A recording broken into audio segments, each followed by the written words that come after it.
Hello and welcome along to episode 19, or so I'm informed, of Beldania. Today I have playing with me Jamel. Hey guys, Jamal here. Going to be playing Kiavo, Order of the Scribes Leonin Wizard. I have Joe. Hi, I'm Joe. I'm playing Hennick Littlefield, the halfling farmer and bard. I have Josh. Hi, I'm Josh. I will be playing Sebastian Belmont, who is a little cat wizard. He is. And I have Bruno. Hey, I'm playing Natasha Ayelet, a life cleric, star druid, who's very hungover after last session's ball. And unfortunately I do not have playing with me today Mr. Rico. Rico is on holiday for a couple of weeks. He plays Torin Goldenbrand, the paladin dragonborn, golden dragonborn. I will be playing him if there is any combat, though I hope there's not, as we're currently chilling in the city. And Rico has left his wishes with me, so there may be times where Torin does speak up with an opinion throughout the next couple of episodes. So, if we remember correctly, we left off at the end of the night of the ball. In fact, there was one of the two slaves that you freed was standing in Natasha's Eyelet's room over a corpse, bowed low, saying, "My body, my life," as he had dispatched an assassin, if you remember correctly. I believe it was my room. Oh, was it your room? Sorry. Okay, yes. If you remember correctly. Yep, if I remember correctly, which I somewhat do occasionally. Then yes, standing in your room, addressing you, Hennick. And well, I guess I would just check, but maybe I can tell already. I don't recall whether the guy was dead or just unconscious. Dead. Big dead. Okay, that's what I thought, but over the week I couldn't really remember if that was right. Yeah, so I have already sort of said to the guy that, you know, he certainly owes me nothing at this point. He doesn't seem to have changed his mind, of course. But yeah, I guess we're not far apart. I would certainly call all the others in. Hey, folks, something unfortunate has gone down over here. I think everyone should come over to my room. I think Sebastian will be like the last to arrive, just very like glacially walking, like nothing could ever be wrong. Dear So, Sebastian. as y'all can see, well, at least according to the gentleman here that we brought with us from the ball this evening, freed, as it were, I suppose, is the proper terminology, although I don't... Anyhow, has apparently dealt with an assassin. I have no reason to doubt the man. Certainly does seem like something that his former boss would have done. But we do have now this, well, this threat and, of course, this body. Any thoughts? An assassin that can't kill a slave? Not a very good assassin. Well, yeah, I do wonder whether it's a local hire, as we've sort of encountered before, whether it's someone, you know, from the entourage of the of that Sherazai. But I don't know if he had all gnomes or what. But... This man did not travel with us. All right, well, that's good to know. And pardon me, young master, and then he sort of bows to Sebastian, but we were all trained as bodyguards from Master Sherazai. And this is what I was taught best. You could put that to use. You could make your own adventuring party. I hear the Nameless 11 are looking for some members. Indeed. He sort of looks at you and nods, but you can see he's currently still determined that he's sworn to Mr. Littlefield. I mean, just worth mentioning, Natasha, the other one, has followed you around like a dog.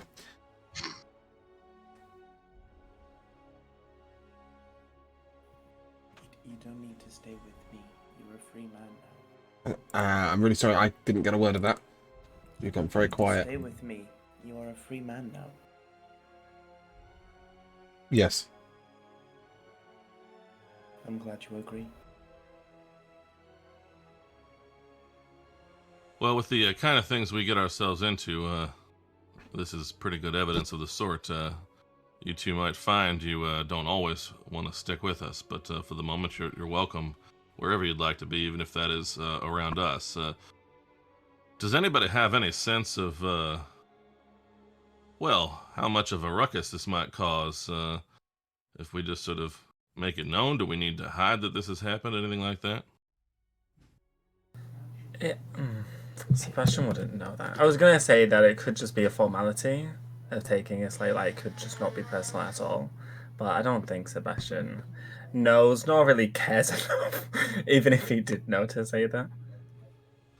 Yeah, I mean, it's possible. I don't really have any idea. Maybe assassins try to come kill people in the Duke's place all the time. I don't really know. These big city folk, as we've learned before, even over in Harbondon, the assassins seem to have a sort of free reign that is strange to us.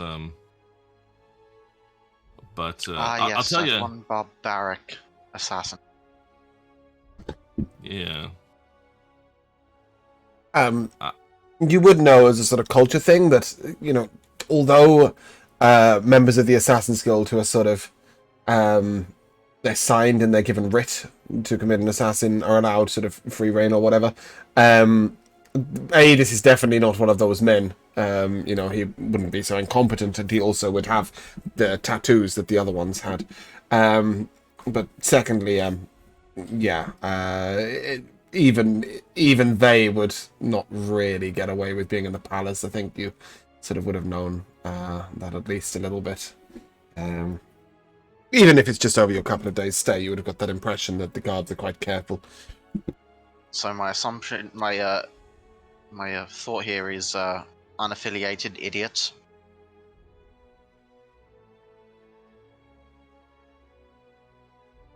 Well, I guess then it's just a matter of what do we do with the body. I'll tell you, I'm not inclined to pursue the situation any farther.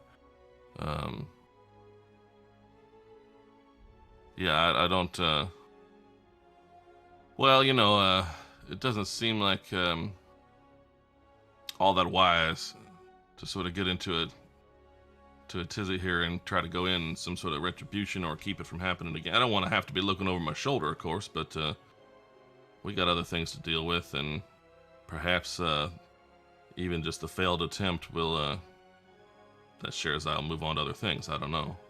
Any thoughts on that? I mean, I don't see this becoming our big concern that we're suddenly going to be in a war with this terrible fellow.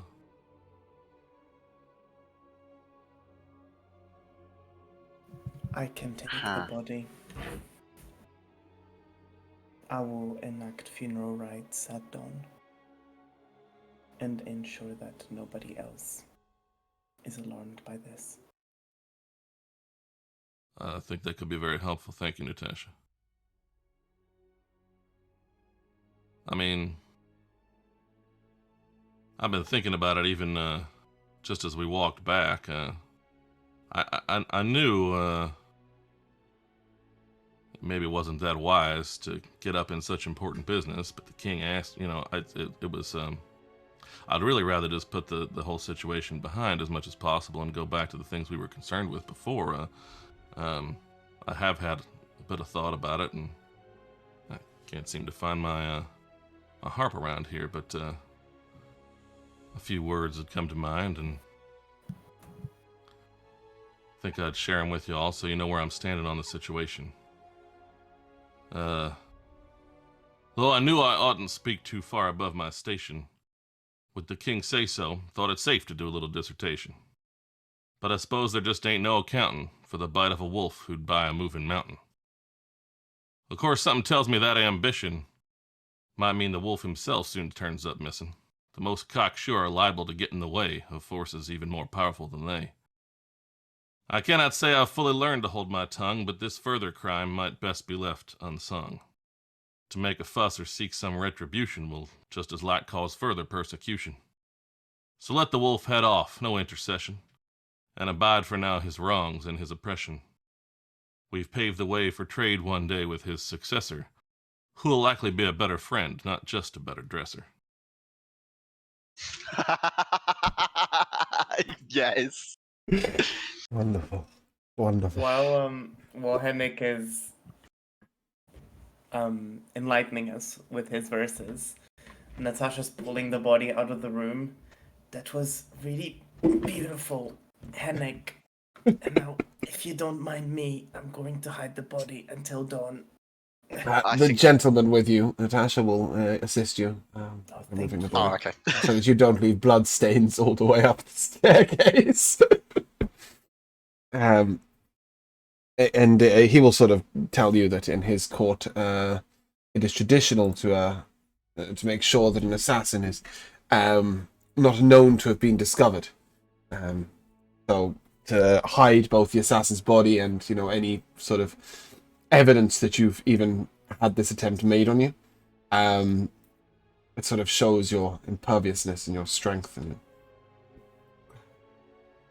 to make a fuss of it would be to show weakness, basically. Sorry, Sebastian, you said. Go on. I'm just gonna wave my hand and prestidigitation the blood off the carpet, and then I'm gonna look. Sorry, go on, Bruno. No, I just said thank you. It's okay. And then I'm gonna look Henrik in the.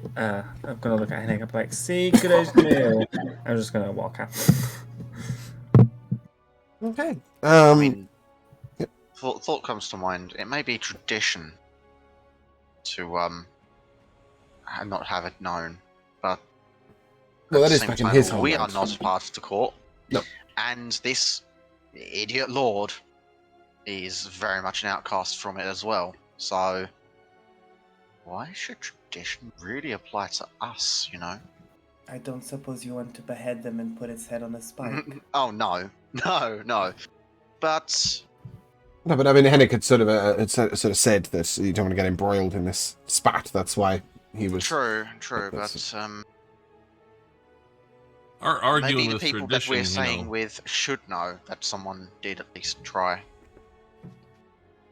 Yeah, I mean, whoever else has been left in charge around here, maybe we should perhaps mention it to them. But I'm concerned that they might. Well, I suppose if it's tradition, they won't want to make a fuss either. But that's just to clarify. Of course, that's Sheriff's. The tradition is the continent all the way over to the east. It's got Yeah, nothing and to do with obviously here. I'm not too concerned about following the ways that he would do things, but we did get into this trouble by arguing with the ways of his court, and I think it might be best just to. Again, I think it's most likely he'll overlook it if we don't make any real scene about how it has failed. Even so, and I'm concerned whether we might need to pretend that it did succeed. But I have no particular intention of, hiding the fact that I'm alive or anything like that. But as I said, I really don't want to be thinking about this all the time and expecting another assassin around every corner.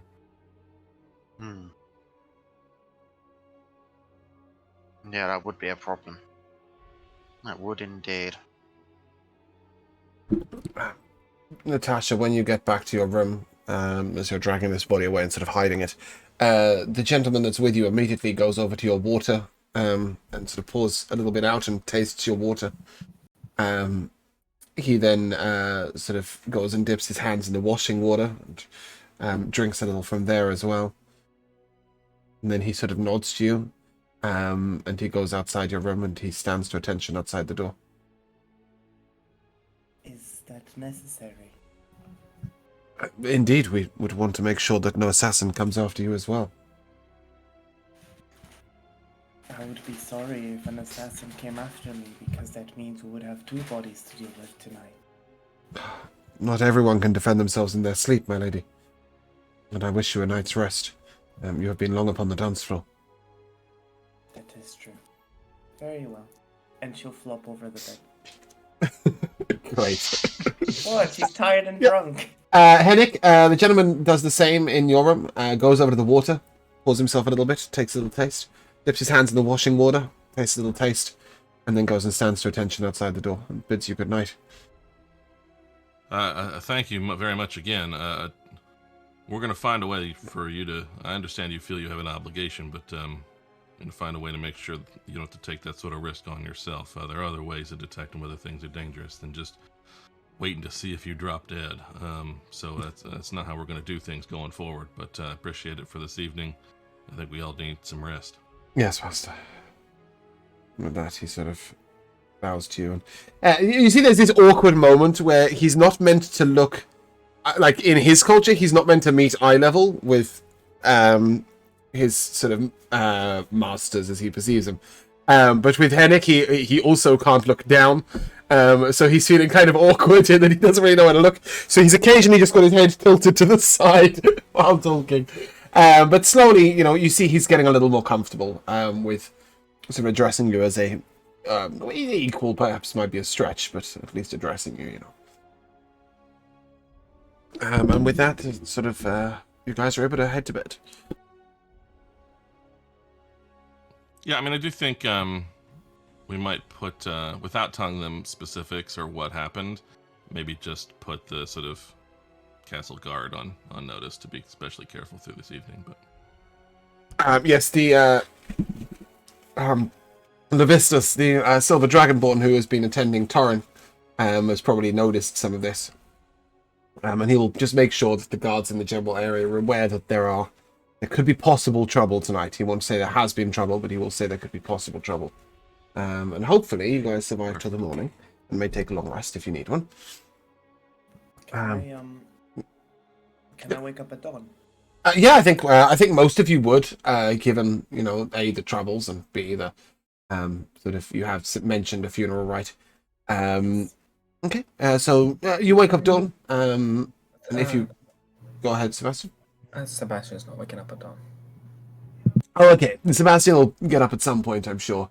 But the rest of you, you wake up at dawn, Natasha, and you can hear that the castle is bustling.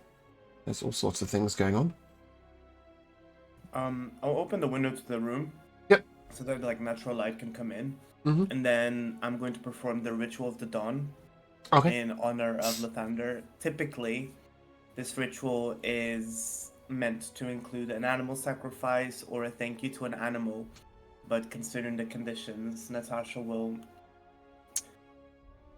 fumble the rules a little bit and honor this assassin's death instead of an animal today. Mm-hmm. Okay. What are you doing with the actual body? Does it burn it up or something? I'll sear the wounds, Mm-hmm. make sure that it's not bleeding anywhere. I'll close its eyes, put 2 silvers on each of its eyes, and just wrap it in the bedding. Okay. And then I'll And then what? mutter, Yes. And then I will do a prayer in honor of Lathander. I offer this prayer... No, I need to do this in character voice. I offer this prayer to Lathander, and may his light shield thee on your journey to the underworld and further. May the Morning Lord, the deity of creativity, renewal, and birth, allow you to pass. Although you lack vitality, your journey into the underworld shall be guided by light. And then I will let the body go. Let the body go where? That's what I was getting at. What are you doing with the actual body? I don't know. She's a cleric, not an Uber. I'll ask help from... I'll go bury it, if only the servants are awake at this time. Yeah, I mean, the servants, sort of as you go out, there will be servants around. Obviously, if you start bustling a body down the corridor in bedding, they will notice, but being servants, they will also say absolutely nothing. Just make sure they're sort of averting their eyes. I'll tie it around my back like a backpack and say, morning training, right? A lot of rocks. Got to make sure I'm fit and strong.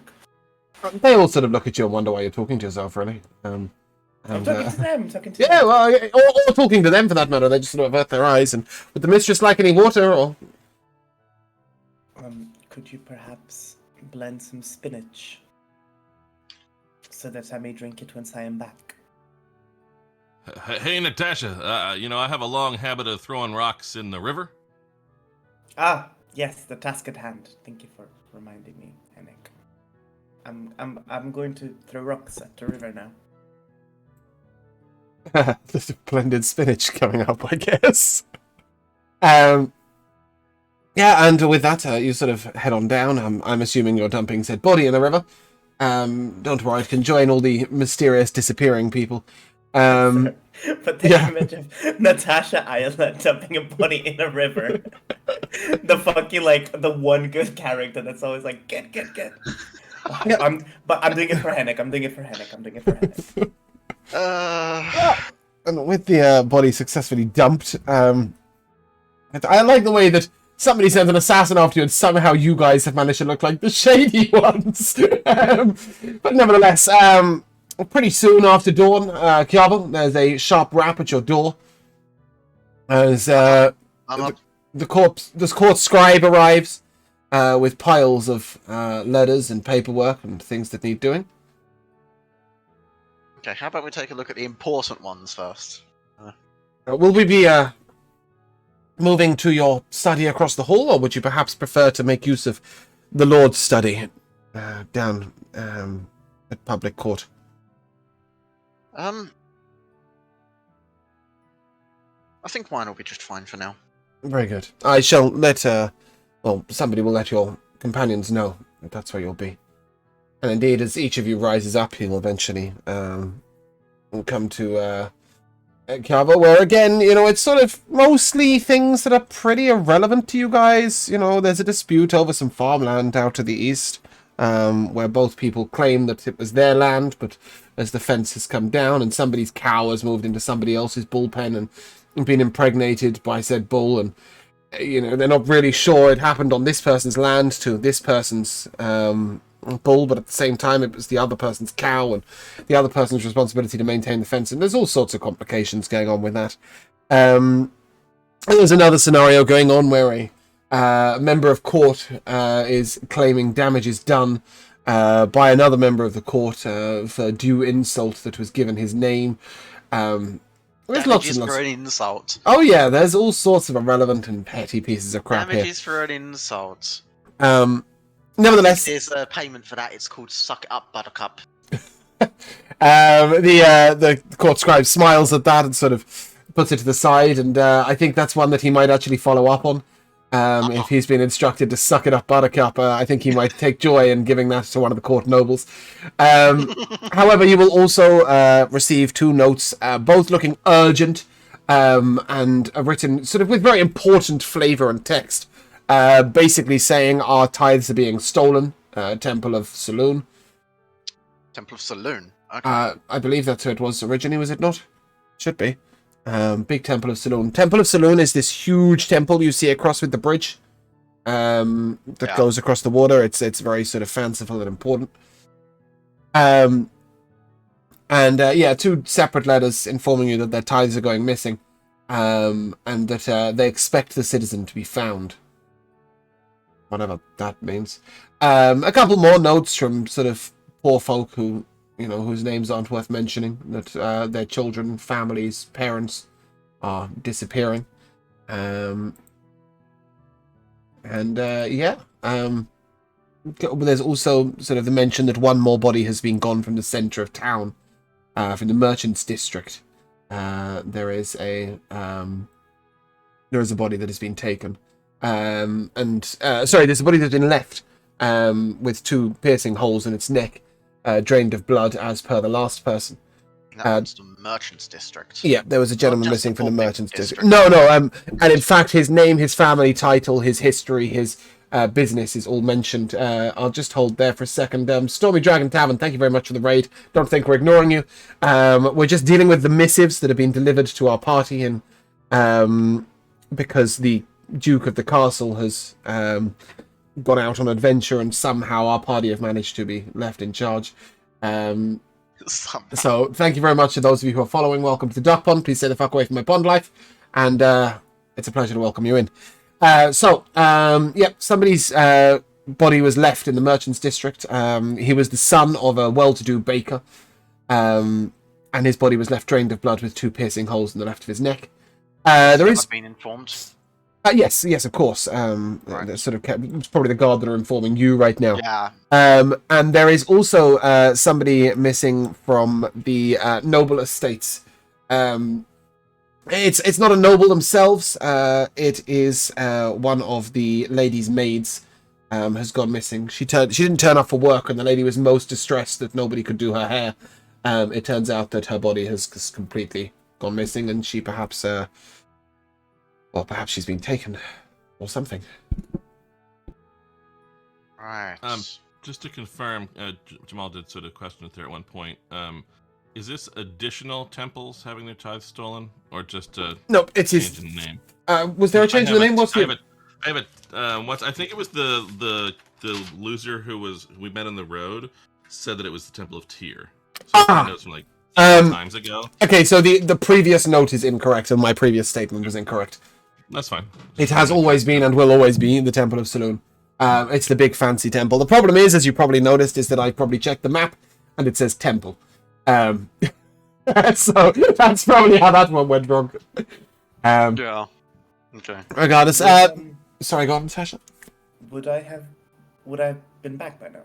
Oh yeah, 100%. You're all sort of gathering round. There's breakfast being served by the maids as the court scribe is reading out these missives and such. Is there spinach smoothie there? There is. Mortar. Yes, there's a sort of. I wouldn't describe it as blended. I'd more describe it as smashed. But yes, there's smashed spinach available for Natasha's muscle building. Yes, she's going to become a muscle mummy by the end of the campaign. As I sit around the table and I start drinking this spinach smoothie, I'll look towards my fellow party members and say, I don't suppose we have some time in our journey to assist in the temple thievery. You see, this is heresy, and it would be, important for me to be able to help them.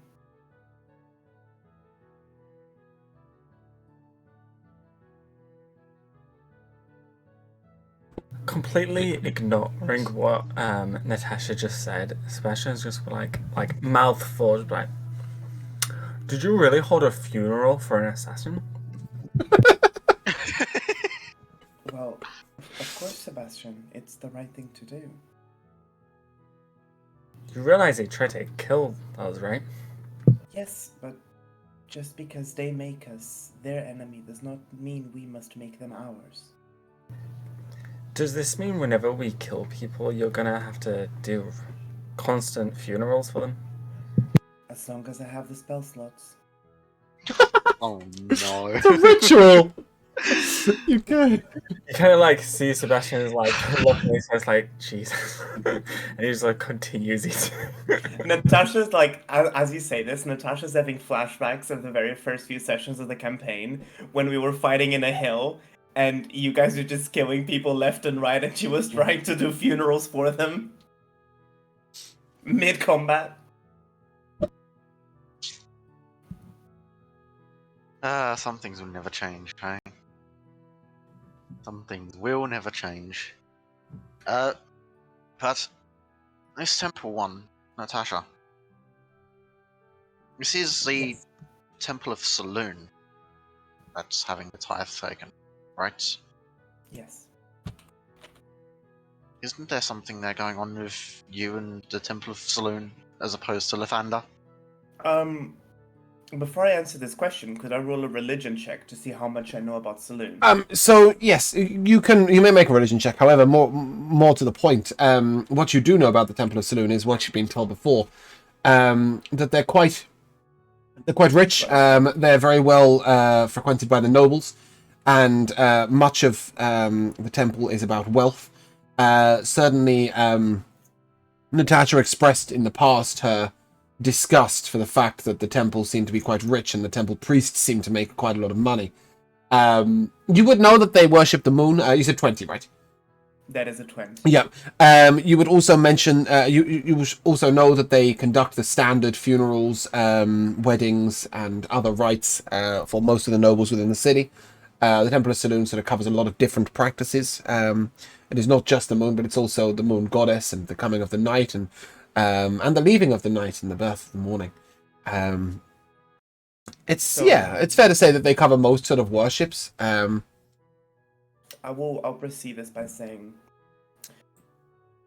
albeit I am not the biggest supporter of the way that the temple is run, in particular with the way the monetary funds are treated,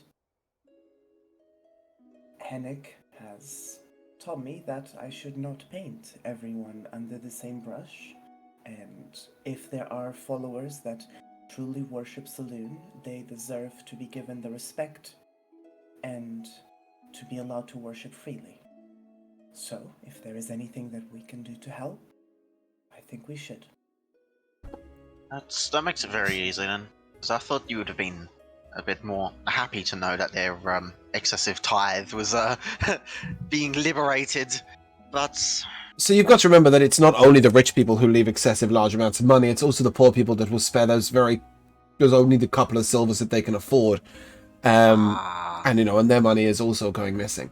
It should also be worth mentioning, and the court scribe will say to you, sort of, the guard and various others have been investigating this issue since it first came to rise 6 weeks ago. 6 weeks ago? Indeed. I see. It was the first recollection we have of it. So it's not something new?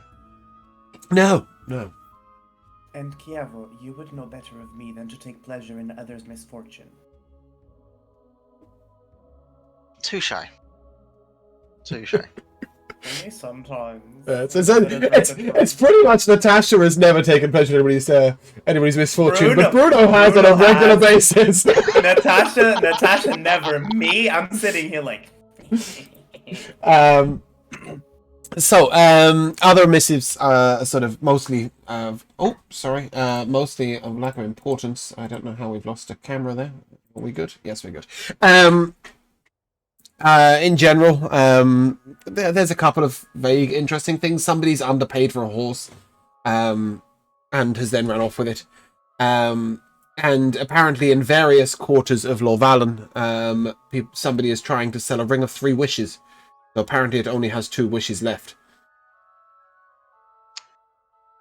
Well, that explains our mysterious friend.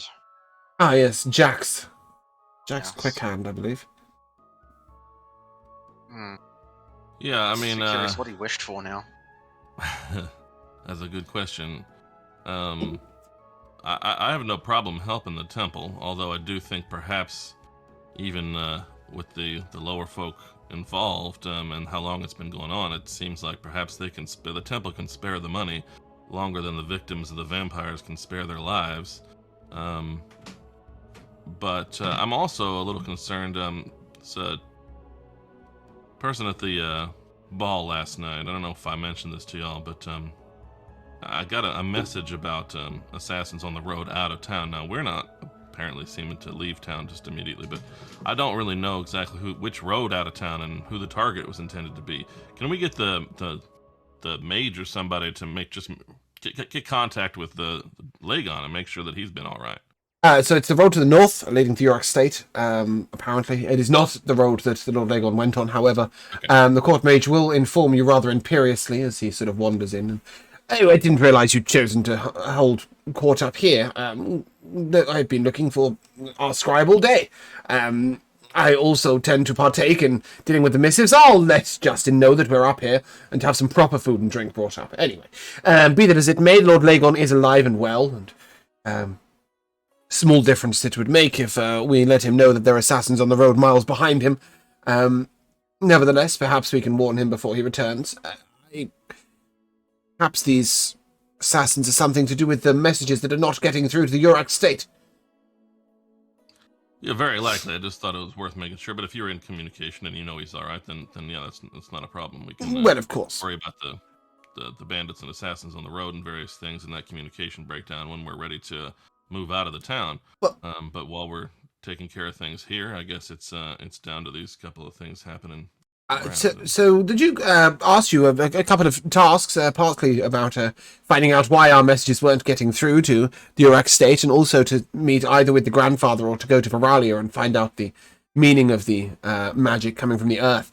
Did you plan to stay until he returned before leaving for one of those? Well, I don't rightly know. Seemed that my companions here have taken quite an interest in some of the things going on around in town, and we sort of felt an accidental responsibility for what's going on here, but oh, how quaint! We can handle everything. Well, I suppose you might be of some use around here. And then with that, he sort of sniffs disdainfully and sort of turns to Chiavo. Those stones. I've taken the liberty of placing one in a box that has been soundproofed with lead, and covered in both velvet, silk, and cloth. To dampen the sounds and sights. If you are to continue with one, perhaps in your shield or something, my lord might make use of them when he comes back to communicate with you. If that is to your liking. Natasha, would you like to have your gemstone, your nice gemstone, back in your shield? I'm not particularly keen nor unkeen. You know I don't enjoy jewelry. It does look like a stone with an eyeball in the middle. It's not particularly jewelry-ish. No, not at all. But if you don't mind, that would be quite simple. Okay. Well, be that as it may. I was going to pop over to the Mages Guild. I've got a couple of inquiries to make. Is there anything else you wish my assistance with? Yes. I have a question. Oh. Last night, there was rather unpleasant sights at the ball. There were people viciously fighting each other, people whose lives did not belong to them. Have the courts always been like this? In my experience, most certainly. Slavery is not permitted in Beldania, of course, though we did make exception for Kerlik. And he sort of looks at the two slaves that are standing to attention either side of the room, behind Henrik and Natasha's chairs. Well, you know, in general, the whole fighting to the death thing, it's a matter of honor. It's been the case since we first built the arena, which I think was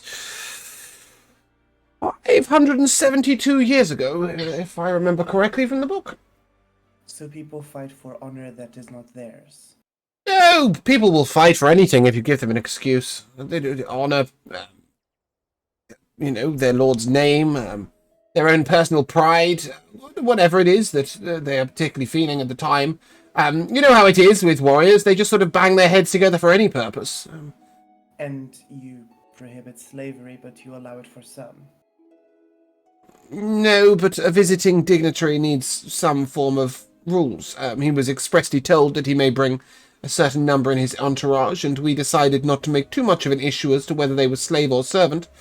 The Master Kerlik Sharazai was known for not treating anybody particularly well, so servant or slave, I'm not sure it would make much difference. But do know that the Lord Lagon found it most distasteful. In fact, I think that might be some of the reason why he has snubbed Master Sharazai and decided to go out on this diplomatic mission of hope and fancy at the same time that this lord is visiting. Thank you for answering my questions. Well, somebody's got to educate you. He nods, and anything else that I might do for you all?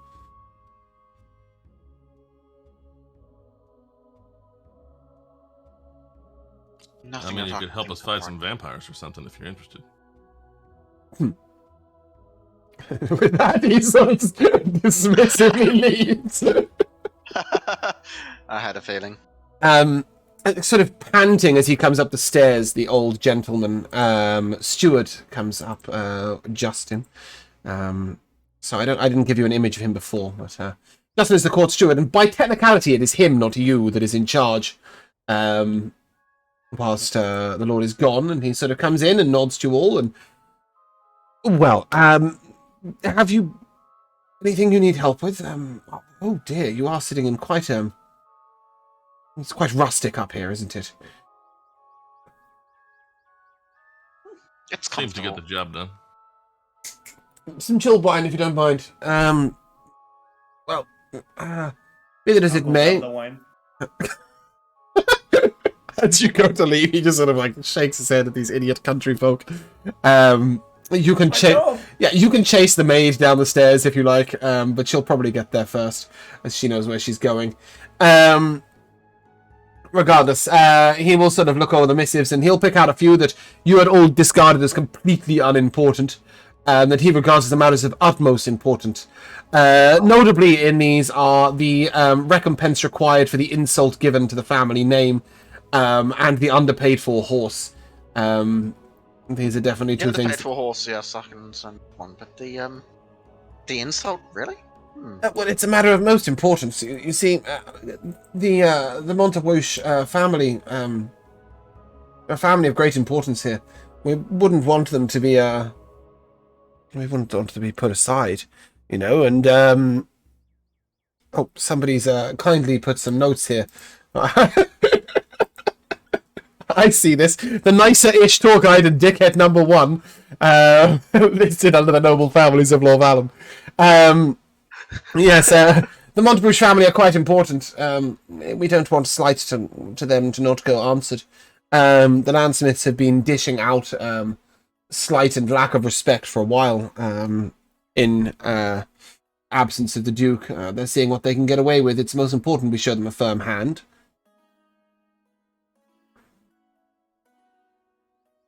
Okay, understandable. James, you said it was like at least a couple of business days, right, before my crown is made? Yes. It will be 1 from now. But be that as it may, what's the plan, guys? The sort of Justin will look to you, and whilst I appreciate your assistance, I can manage these estates. Should you have more pressing business elsewhere, it is my understanding that the Lord gave you a couple of tasks that are not within the city. I am eager to go and track down the grandfather. I'm in agreement. However, Are you?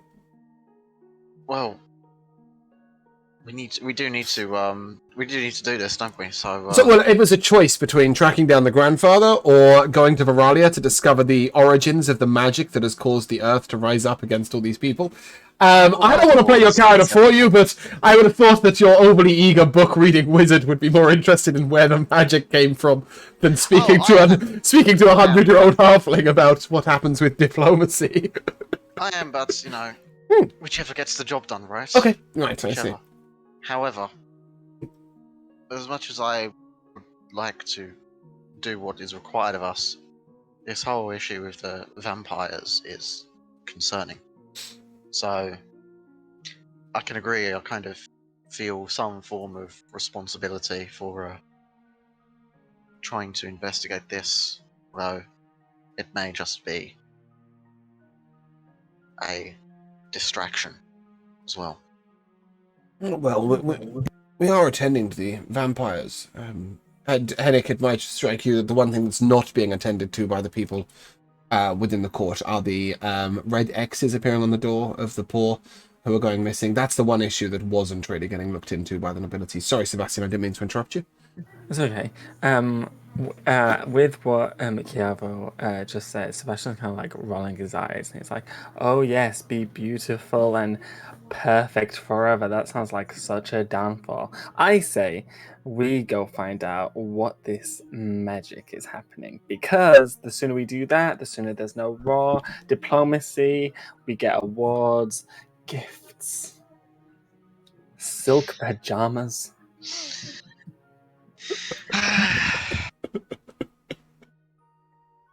And also, it may not be being a vampire that's so much of a problem, but the people showing up dead with puncture marks in their necks. Well, people die all the time, Kiavo. Well, Sebastian, maybe you're right. Maybe we should get on the road this morning. Head right on out. Yeah, let's go. But we have to wait a day because I'm getting a new I headpiece. see. I see. So we Oh, could yes, investigate yes. a little bit of the vampires until then, I suppose. Oh yes, we have to rush out and do things, except when it's inconvenient for me. Beautifully set up, Master Littlefield. Justin sort of looks at you and, would you perhaps like the details of the reports from the Paupers districts? You mentioned an interest in that, Master Littlefield. Yes, we had heard before that I think someone from the Temple of Shantay has been sort of coordinating that. Whatever information they have, I would think would be interested.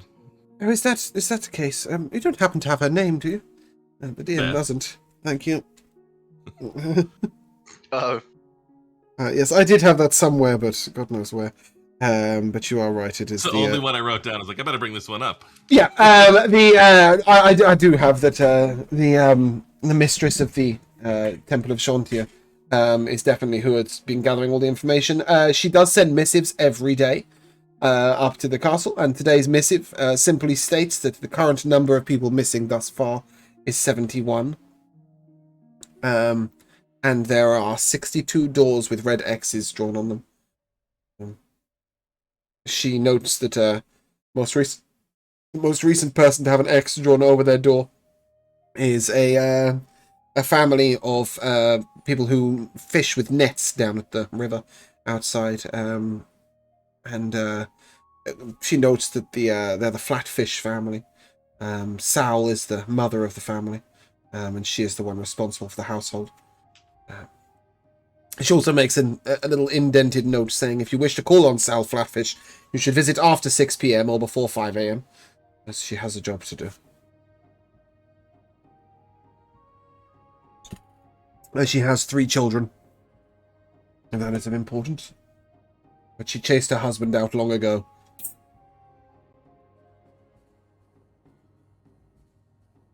Bonus ASMR.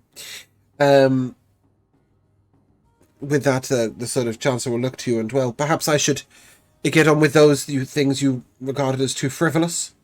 And he gestures towards the sort of notes on various nobles and such. There's a matter of somebody's got to pay for some repairs at the arena. You notice that almost everything that Justin has picked up is in regards to money, apart from the slight between noble houses. Any objections? Handle what you see fit. Well and good. Our being here is just a happenstance. Do as you would do, I suppose. Oh, very well. And with that, he sort of picks up almost all the paperwork. He leaves you the poor person's disappearing with the X's, and he picks up almost all the paperwork and gestures to the court scribe, and they'll go to the main court and hold court, and he'll carry on as if you guys weren't here.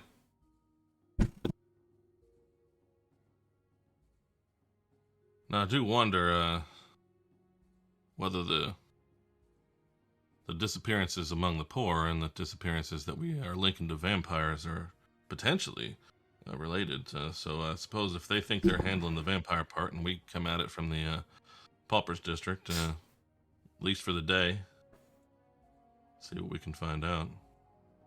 My best imagination of how to spend our day while we wait for deliveries. while we wait for one person's fashion. Though, it's true, it may be connected. It's possible. Was that, sorry, just to get from that what I may have missed, is that saying you'd like to go down and speak to Beth? Is that... I mean, I guess so. I didn't quite catch the times you said we can't go to visit this specific person, but if we could just sort of get like a general set of information, like, you know, see if there's any kind of pattern. She's out during the hours of sunlight, is Miss Flatfish, Yeah, okay, but yeah, the priest is available all hours of the day. You can all head down there if you wish. As long as everybody wants. Okay. Okay. On the way there, I want to talk with Kiavo. Hmm? Kiavo, I couldn't help but overhear that you have a certain connection with the stars. Yes. Yes, I do. What is that you'd like to know? Well, lately, I've been questioning. Whether if life is truly only to do with gods and if there's something else, out there to guide us. It was just a thought. Is there anything you might be able to shed light upon? What do the stars mean to you? All I can tell you is the stars mean to Leonin. The stars. How best to explain this? The Leonin pantheon of the stars. As far as I understand it, it isn't the same as worshipping any god. It's more so that people are born under pantheons under certain stars, and it's sort of, I guess, this guiding inspiration would be fair to say. So you Is that consider correct, yourself James? inspired? Is that am I thinking of this correctly? That's a very Leonin interpretation of it, but that's Yeah. probably about correct given your Leoninality. Yeah. The Leonins believe that they were born under a certain constellation, and that therefore is their guiding inspiration and light. So yes, that is almost exact. There are plenty of people, however, in the realms who do worship all of the constellation, and see them all as different aspects of either the same gods or see them as a polytheistic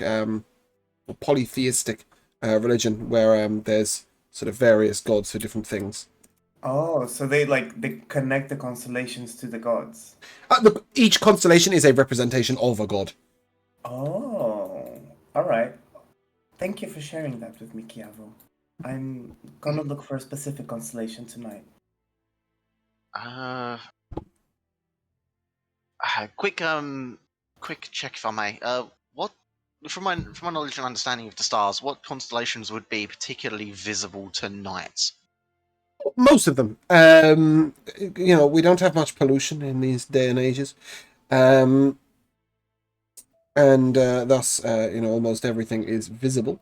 You would assume that sort of the primary Andromeda is always going to be visible. And then within those, you could probably, as a Leonin, point out at least remnants or parts of every constellation that's worshipped viewable tonight. Huh. Perhaps later you can point me towards Lathander's constellation, just out of curiosity. You misunderstood there. They don't represent those things that you see as gods. They represent their own versions of gods. Oh, So they're very they different. represent sort of Mensa, Muska, Norma, Orion, Indus, Delphinius, Cassiopeia. Carina, Andromeda. They're all seen as gods and goddesses. Then what I will say instead is, perhaps tonight you can guide me through some of the constellations, to see if I can find any meaning in them. Of course, I should be able to pick out a few that may be of particular interest to you. Thank you.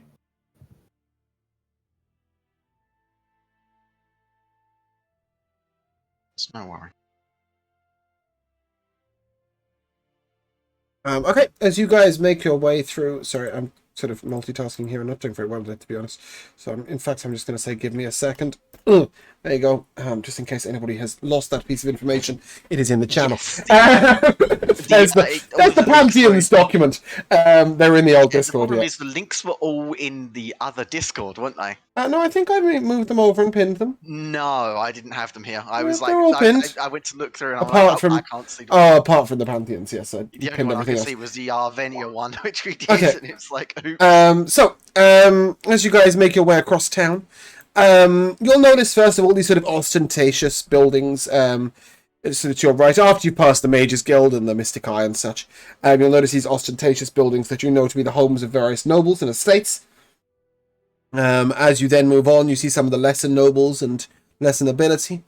You then move over to sort of artisans, lawyers, litigators, various other people who are paid far too much for doing bugger all. That's really not how I view lawyers, I promise.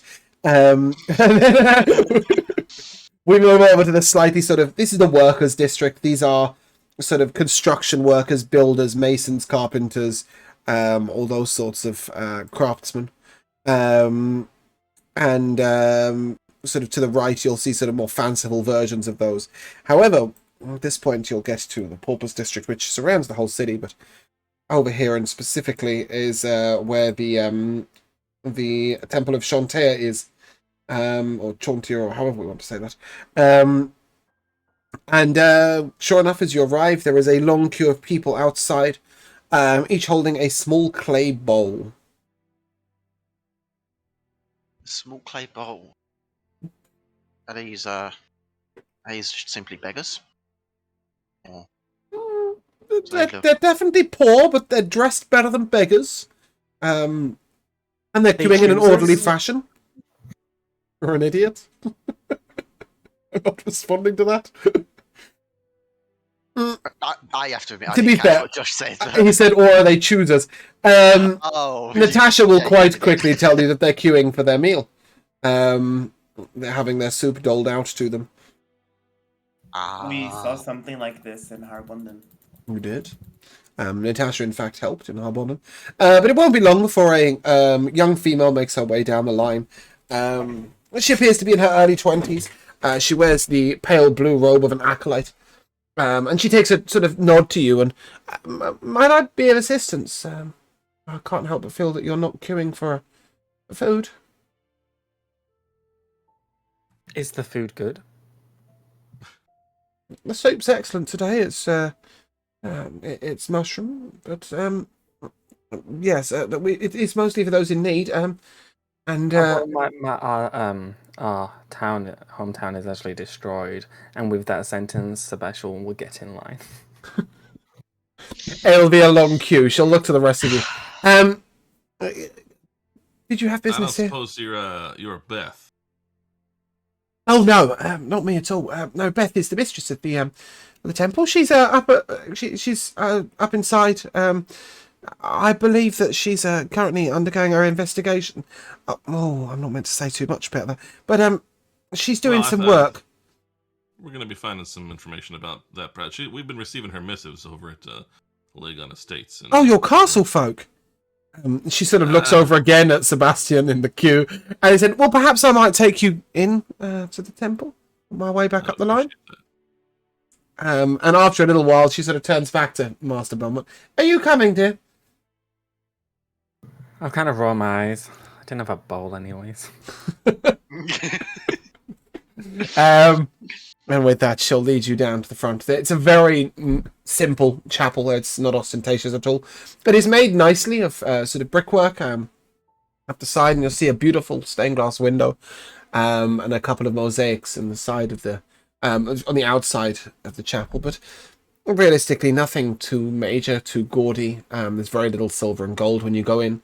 There's a stone altar. And rather irreverently, there is a lady behind it. She wears the robes of Chantier in the white and gold with the flowers all over it. But she's sort of got one elbow on the altar as she's poring over some paperwork she's spread out across it. She's sat on a simple wooden stool behind it, one foot tapping idly as she makes notes, and she looks up and, well, you're rather fancy for over here. Yeah, we're coming down on behalf of Duke Legon. In his absence, we're handling some things around the city, and we got your reports about the red X's and the disappearances and such among the paupers. She looks over to the girl who's walked you in. Jessica, I don't see any reason for you still to be standing around. And Jessica sort of, right you are, ma'am, and sort of heads back out to carry on attending to the people outside, and instead of just standing there eavesdropping and gulping like an idiot. And sort of, the lady looks at you and, oh, good. Well, yes, frankly, I'm taken over looking at it because nobody else seems to care. It's quite awful. So far we've managed a few things. Sorry, can I just ask who exactly are you? Well, we're really nobody, but we're people who do care at least a little bit. We're folk from the village of Sandringham have been sort of bouncing around from different thing to different thing since our town was attacked some time back, and well, found ourselves in a bit of a relationship with the Duke, and sent him on his way to a diplomatic situation that we sort of knew about, and so we sort of thought we kind of take care of some things in his stead. My name is Hennick Littlefield. That's very good of you. The Duke's a good man, though. Too many balls for him to juggle, I guess. In some situations. Well, I'll tell you what I know so far. These people who are going missing are doing so silently. No sign of any breaking or entering, or in fact, any real sort of no sort of combat or anything, any signs of disruption. They disappear silently, almost in the middle of the night, almost always in the middle of the night, but occasionally during the day. Certainly, Master Dogson, he was a horseman over at the West Quarters. He disappeared in the middle of the afternoon whilst at work. The X's on the doors usually seem related, though worryingly, sometimes they appear before the people disappear and sometimes afterwards.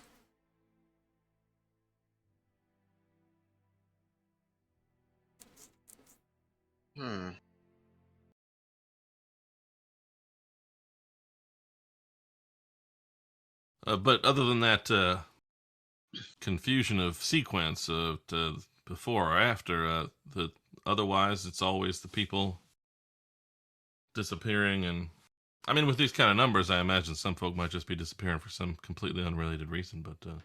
But most of the townsfolk here, they don't go far. Some of these people have never even been out the city. It's unlikely they just wandered off. You said that some exes go on doors before the person's taken. Are there any exes on any doors of homes where people are still living? Yes. The most recent of which, as I told you in the missive this morning, was Sal Flatfish and her family. An ex appeared above their door, but she's determined that she'll bat them away in any way she needs to. Get it, bat them away, 'cause vampire. Vampires? You suspect vampires? No. Could you point on this map where this house is? She'll sort of make a little marker. And she'll sort of tell you it's over there. Where the X is. There are a couple of others. In fact, in one house, they drew an X on, what was his name? She sort of released through the paperwork. Leo, he had an X drawn on his door. He chose to move in with a friend, an old family member. So that he wasn't taken home, and he was taken from their home instead. Quite awful. As yet, if an X has appeared beforehand, it doesn't seem to matter the distance or care with which they hide. They've all disappeared eventually. well, perhaps you could give us also the locations of maybe one or two of the most recent disappearances. Yes, indeed. Most recent to disappear was Oscar and his wife Frederick. They're Oscar and his wife Frederick. Really yes. playing fast and loose. Yes. Yeah. Okay. I just realized. Okay. His wife is called Elizabeth. You'll understand why in a second. Why I got confused. And the other most recent family to disappear are Frederick and Victoria. Frederick and Victoria are basket weavers, if it matters. Not playing wife swap. No, they're not. And Oscar is he makes toys for the children. My orb is gonna like start glowing, and on top of Hennick's head, like his fur, is going to start like glowing orange, and he's going to telepathically say to Hennick, if we have a home with an X on it, we could pretend to be the person there and get kidnapped, quote unquote. See, I'm helping. I appreciate that, Sebastian. I think it's sensible. Well, That is this woman surprisingly smart. This woman might not move out, but we could watch over her, but not until later. In the meantime, we could maybe magically scan the more recent places. Okay. Then he sort of looks over at you, and you're more than welcome to look through any of them and all of this paperwork. I will say one thing. You mentioned vampires earlier. There are rumors of vampires up at the main city. I doubt that that's what's happening here. For a start, there's been no body and no blood.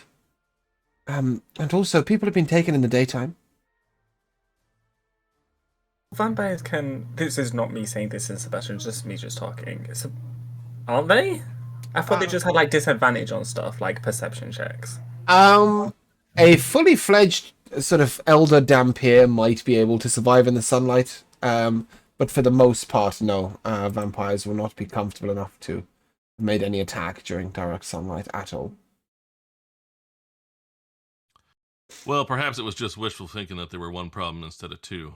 But we'll take a look at this. I know that you've done what you can, and that's very much appreciated. I'm not saying that we are somehow special and we'll know more than you, but some of my companions here are fairly magically inclined. I thought we'd take a look around. And I most certainly assume that you have both more hands and, by the looks of it, more time. So, trust me, I am in no way insulted by your assistance. It is quite a relief. I do have one question. These people that have gone missing, do they share much particularly in common, or is it almost random? Other than the fact that they all come from the Paupers district, no. Nothing at all. I see. Well, I suppose there might be a couple of other factors. As yet, no children have been taken, nor anybody of particularly old age. Most of them have been of, in their prime years. There is no discrepancy between male and female, though never is only one member of the household taken. Oscar, Veronica, their child was left. Both of them were taken. Their child is now a charge of a cousin, I believe, out in the west, though he insists he saw nothing. He did mention a strange smell, but I'm not sure if that's important. It's certainly the only recollection of it, but he says that in the night he could smell tree bark. So, Iavo, give me an alchemy check, and Natasha, give me a religion check. She sort of begins to describe the tree bark, and you know it to be cedar. Okay, that's a definite nat 20. Okay, so I do need Natasha's roll as well, please. Mine's an 11, but I Sick. can guidance myself if that's okay. I'm going to take the straight religion check. Natasha, you would know, especially as you performed the rite this morning, cedar is often used in traditional funeral rites. However, you'd know that cedar is also often used to put off dogs. The smell can be quite strong and a little bit bitter. When dogs sniff it, they often can't smell much else for a while. It's often used in potions, used to disguise nastier smells as well. Hence its use in funeral rites, to avoid the sort of smells of cremation, the burning of the body. So... But it is only that boy that disguising reports the other smell of it. smells- And disguising other smells and repelling... Tracking I'm dogs. guessing not just dogs, but potentially other animals as well, right? That would have a sensitive Well, sense of yes, smell. but it's unlikely that there is sort of a pack of wolves hunting through the Paupers district who need to have That's their very smells. true, yeah. Their noses ruined. I was sort of, catering towards what's likely in a city. But yes, he is the only person of anyone to report this smell. However, she will mention that the only members of households that have been left when households have been sort of invaded were 9 children between the ages of 6 months old and 11. Other than that, when a household has been invaded, the whole household has been taken. And he was the oldest boy. There was one girl who was a year older.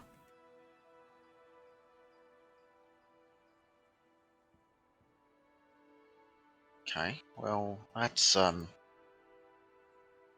old did you say he was again? The oldest? The boy was 10. The oldest girl was 11. And they were both left, of course. Yeah. No child under the age of 13 has been taken. In this day and age, anybody over 13 is sort of a working age. So. Alright. Right.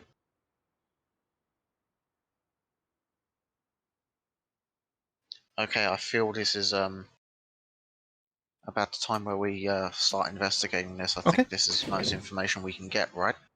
Just general consensus. Did we want to go to Sal Flatfish's home? She won't be in, but you can still go to her home where the X is painted, or you can instead go to one of the houses where people disappeared. Alternatively, she will direct you to where the young boy, Noah, where the young boy Noah is currently staying. My pen has stopped working. She'll direct you to where the young boy Noah is currently staying, and allow you to investigate and have a chat with him. Actually, you know what? We can probably do this a better way. So this is Noah. Oh, why the writing in a different color? This is Noah. This is the Flatfish house. And over here is Oscar. And over here is Frederick. Oh. There we go.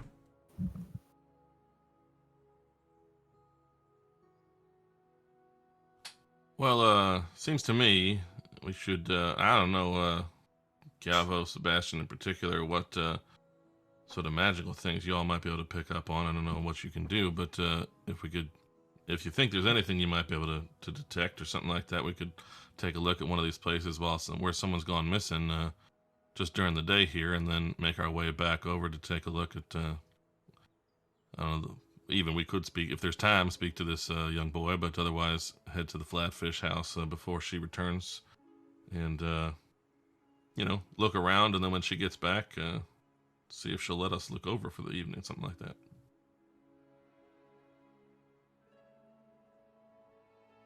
That sounds appropriate. Okay. Yeah, unless you know there's nothing at all you could possibly do, but I think we should have a look around. Who knows how good anybody else has looked.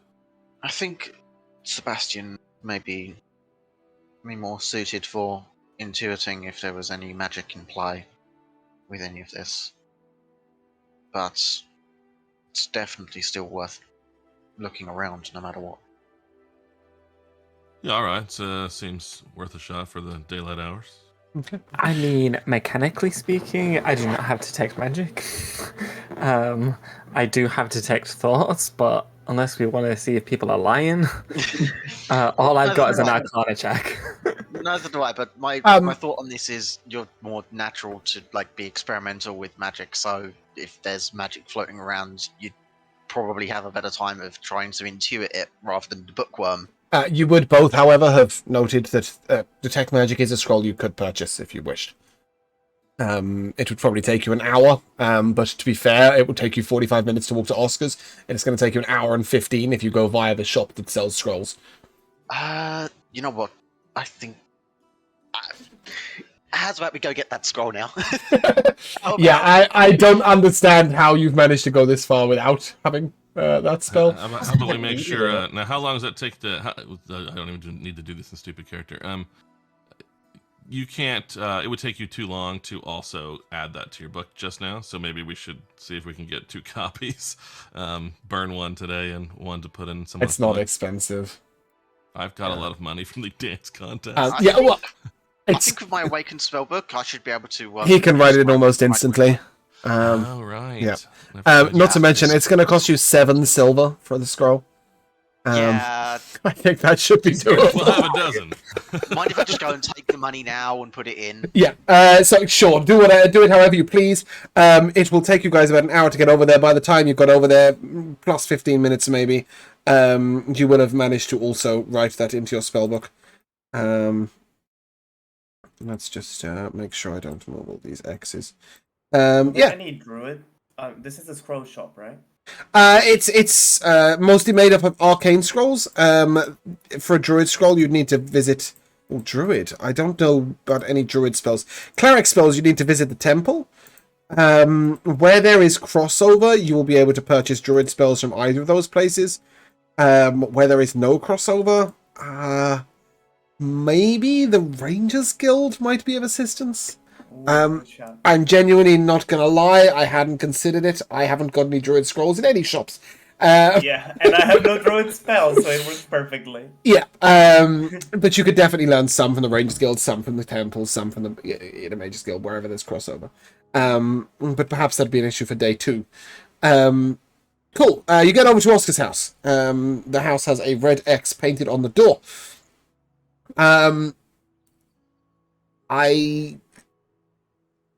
I guess I'll take an alchemy check from Chiavo. Sure. May I request before I start investigating the assistance of the guidance and such? Yeah, I'm going to go ahead and say at this point you're all exploring together. Go ahead and add a d4 to any roll that seems to be being made actively. That's 12. Okay, that's enough to tell you it's paint, not blood.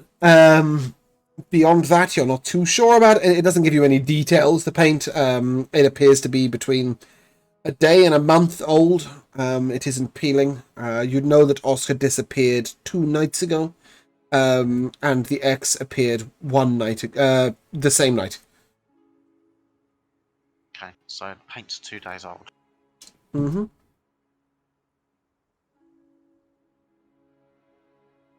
And the typical smell that was mentioned, that was Not noticeable. used from cedar, that's not present anymore. No, bear in mind, it's not necessarily a typical smell. It's just a smell that one boy smelled. Yeah. So of 62 houses, I think, and 71 of which people have disappeared, 62 houses have been painted with an X, and 1 person noticed a smell of cedar. Okay, maybe that one was very specific because there was dogs or something around. You don't know at the moment. You just know that you don't smell cedar here. Right. The door will open at the touch if you wish to go in. Okay, Yeah, I'll go in. Yeah, I'll head up to the door and creak it open. As you go in, who does the wooding stuff? It's Tarin, right?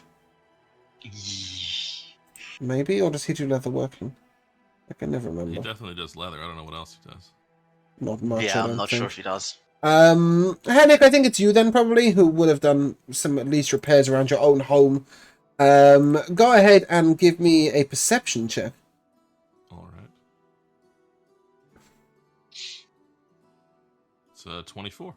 There is a latch on the back of the door that's pretty sturdy. It was left unlatched. Though perhaps you might work out that that's from the person who most recently investigated it, not... You know, they can't latch the door from the inside, right? From the outside even. It is definitely an internal latch.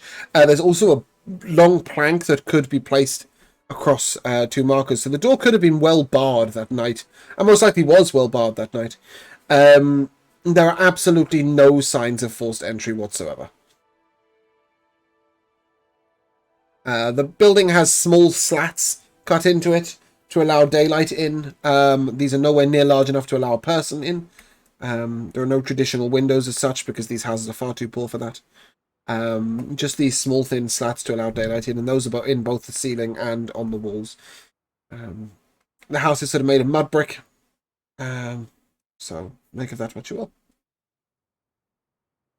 Well, it definitely looks like maybe something on the magical end of things would be necessary. It doesn't look like any ordinary person could have just come through here.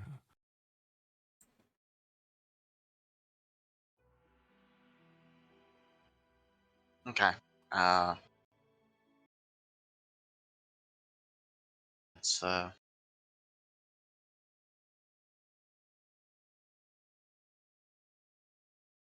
I'd like to detect magic here and see if there is any still left over from that time.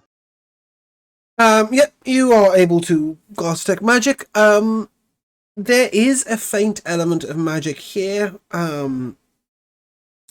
You're unsure exactly what spells they were, but you are able to notice that there is the presence of both illusion and transmutation. Just double check something. I think it's just those two, but I'm just going to have another look. And conjuration, sorry. All three of those. Okay, and is the magic still within any particular object or? No, it just seems to be a sort of essence around. Okay. Can I trade? Can I, instead of having got a scroll of detect magic, could I have gotten a scroll of dispel magic? You can purchase a spell of dispel magic if you wish. It will cost you 6 gold, as it is a level 3 spell. Done. Done. There you go. Have both. Yay. Are you? Yeah, you will have to use the scroll though, right? You want to be because you're not. Right. Not Buy if I two. give it to Chiavo and then I can learn it from Chiavo later. Sure, whichever way you want to go about it. What do you want to dispel? There's no magic, so there's only remnants. Yeah, it's just as I was thinking if there was anything still present, it would like get rid of it. Okay, you will like in a notice. blanket Yeah, okay, you will have worked out pretty clearly that you can't do that right now. There's nothing to dispel worth mentioning. However, give me a Arcana check as you are also sort of sniffing at the magic here. 27, anyone? It's old, Very and there are very few traces of it. Probably a couple of days old. Imagine that. There was definitely magic involved in the process of whatever happened. Alright.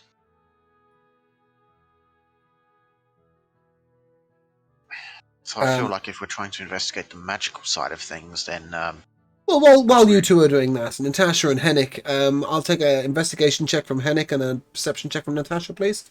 As you sort of wander around the other rooms, because I'm assuming there's no way that you guys are just sat there watching these mages do their idiot shit. 24. Mm-hmm. 13. Okay. As you rustle through some of the stuff, nothing of note seems to have been taken. Some money has been left here. Hennick, you find a few coins left out. It amounts to 2 silver if you want to be a thief. You also discover that, as I said, nothing of worth is taken, but there does appear to be a couple of tools taken. You do find a sort of rack where there are various different tools. If you recall, Oscar was a toy maker.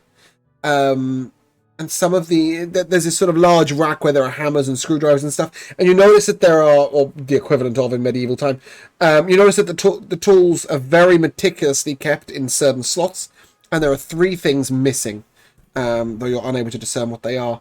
And Natasha, with your perception check, you're able to notice that nowhere in this house are there a sturdy pair of boots for outside travel, nor is there a decent coat. You know that people of this sort of monetary worth probably only own 1 decent pair of boots and coat.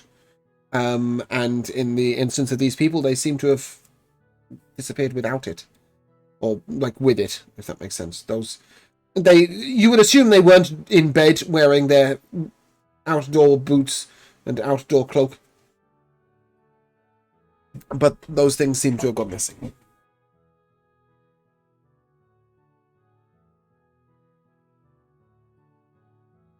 So they were taken from their houses with their boots and cloak.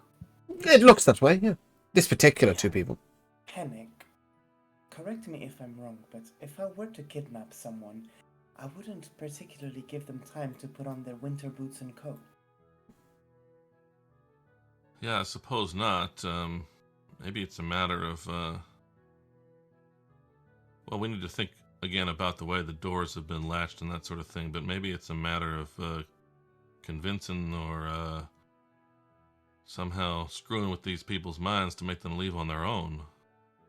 But even if it was a command spell, they wouldn't be able to put on their boots and cloak. The command spell only allows for a simple command. Maybe there's something more powerful, I don't know. We have to talk to the others about that, I think. Maybe they're just considerate vampires. Not everything's evil, you know. Oh, dear. Well, I guess then we best be on our way then. No need to wait for tomorrow morning. If it's just considerate vampires taking care of the town, let's head out. Yeah, I don't know. Chiavo, Sebastian, y'all know any way that these folks might have been, I don't know, bamboozled into leaving on their own in the middle of the night? I'll let you do that without an Arcana check. Either one of you could inform Hennick that whilst these magics do exist and the ability to convince them to get their clothes on and leave the house and do so quietly and possibly even paint a red cross on their own door is perfectly plausible, but it would either be very powerful magic or they would have to be present continually casting the spell over and over again. Well, would we have the knowledge to know that vampires can, like, make them death roll? Because in that case, then they don't need to concentrate or repeatedly cast. The DM didn't have that knowledge, but you might. Yeah. Well, it just depends on how you flavor vampires. Oh, I see. In that sense, yeah, you definitely. The one thing you will get is that with the essences of magic around, unless these vampires have spent a lot of time prior or post their death studying the arcane arts, you're probably tree barking. Anyone death rolls. Sure. Yeah. But definitely, if somebody was capable of. The one thing that might be worth mentioning is that you didn't notice any enchantment magic. Usually persuasion of that type would fall under the enchantment category. But that doesn't necessarily mean it's not the case, you know. But with illusion magic, they could have illusioned their family and friends and be like, come on, we're going on a trip. And that's why they got their boots and coats. Yeah, in the middle of the night. Silently. Despite all the disappearances of the others around them. Yeah, I mean, you can discern that, yes, perhaps magic could do this, though the way in which it was done you haven't got direct knowledge of. I'll let Chiava say all that. Sure. Well, and do we, from either the way Beth described things or what we saw, because what we saw when we got here is it was unlatched, but that may have been done during the investigation. Do we get from her whether things were, because we know there's no disruption. Yeah. But was it still sort of like the old locked from the inside bit? No, the door it was. In all the cases, the houses were left as if the people had just gone out for the day. Okay. So in the situation where they have locks from the outside, those locks were used. In the situation they only have locks from the inside, those locks were not used. I see. So conceivably, the people themselves could have done the locking. Oh, 100%. Yeah. Okay. Not sure that tells us, but I wanted to make sure I understood. Me neither. But yes, it's worth clarifying. It tells us it's not an absolute guarantee that they had to be disappeared from within the building. Yep. Do we want to sort of take that information and go to Fredericks and see what matches up? Yeah, I suppose. Please, okay. yeah. So again, with Fredericks, you will notice that magic has been employed. However, here you will definitely notice enchantment. And evocation magic are the two that you notice. No illusion, no transmutation. Just enchantment and evocation. And again, very, very faint traces. Frederick and Victoria disappeared 5 nights ago. So these are very faint traces. And we don't know if either of those two people were magically inclined. You know that almost certainly they wouldn't be living like this if they had any magics about them whatsoever. Right, because I was thinking, like, maybe they defended themselves with evocation magic. No. You would most definitely know that these paupers were paupers and not strong. Mages can't be poor? No, not in this world. God, no. They'd be paid for what they do. Even a simple cantrip could be strong enough to make a living off of. Just washing people's clothing with prestidigitation efficiently is a good enough living for these sort of people not to live like this. Sucks to be everyone. It does. Yeah. Yes, it does. Immediately I will take an investigation check from whoever is likely to be best at that. Probably Sebastian, I think. +7. So he goes sniffing. Yes, it'll be him. He's also proficient, I think. Natasha, a perception check, please, and Kiavo, an arcana check. So that's an 18. Okay. 21. Yeah. 14. Okay. So in the case of the magics, you are able to work out, Kiavo, with your detect magic and with sort of concentrating. Almost all of the magic happened upstairs. Usually does. And, sorry, I couldn't resist. Sebastian, you are sort of moving around the downstairs, sort of poking about a little bit, when under the doormat you find two pieces of bark, of cedar wood, one of which appears to be slightly burnt. Natasha, again, no boots, no coats. And in this situation, there appear to be a few other things missing, though you're not sure what they are. But there's sort of like a series of hooks and by the door, and things are missing from 2 or 3 of them. Whilst these could be coats or umbrellas, they could also be a walking stick or anything else that people would take out with them on travel. Again, you do find some money left here, and food is going off in what passes for a sort of larder, cellar, etc. here. So nobody's sort of planned a long trip away, but certainly somebody's got themselves ready to leave the house. I'm gonna pocket the piece of cedar that isn't burnt. Yeah. And I'll pass the burnt one to Kiavo, since he's the alchemy guy. And if I could, I'll try to pocket the money. Yeah, sure. You're able to grab 6 coppers. Nothing like robbing the poor. Yes, we'll assume that nobody else saw that. As you're sort of wandering around, Natasha, there is something else that strikes you with your particularly good perception roll. The bed is perfectly made. Everything is sort of quite orderly. It's like somebody did a little bit of tidying before they left. Sort of very carefully, but chairs placed on tables. The exterior blanket sort of pulled up and even turned down a little bit over the bed. That's weird. That's suspicious. You know what else? Is it anything else besides weird and suspicious? Because I want to listen to that all day long. Just, that's weird. That's suspicious. That's strange. That's unusual. Just Well, That's disturbing. At this point, Natasha will turn to the party and say, I can't help but feel that there is some sort of riggery happening here that we are not aware of. Some what's happening now? Riggery. We are being bamboozled yet again. At this point, Torin will let out a sort of exclamation as he's finally done something useful, because for some odd reason he decided to use Divine Sense. And he will inform you that there is indeed the presence of some form of fiend. That's weird!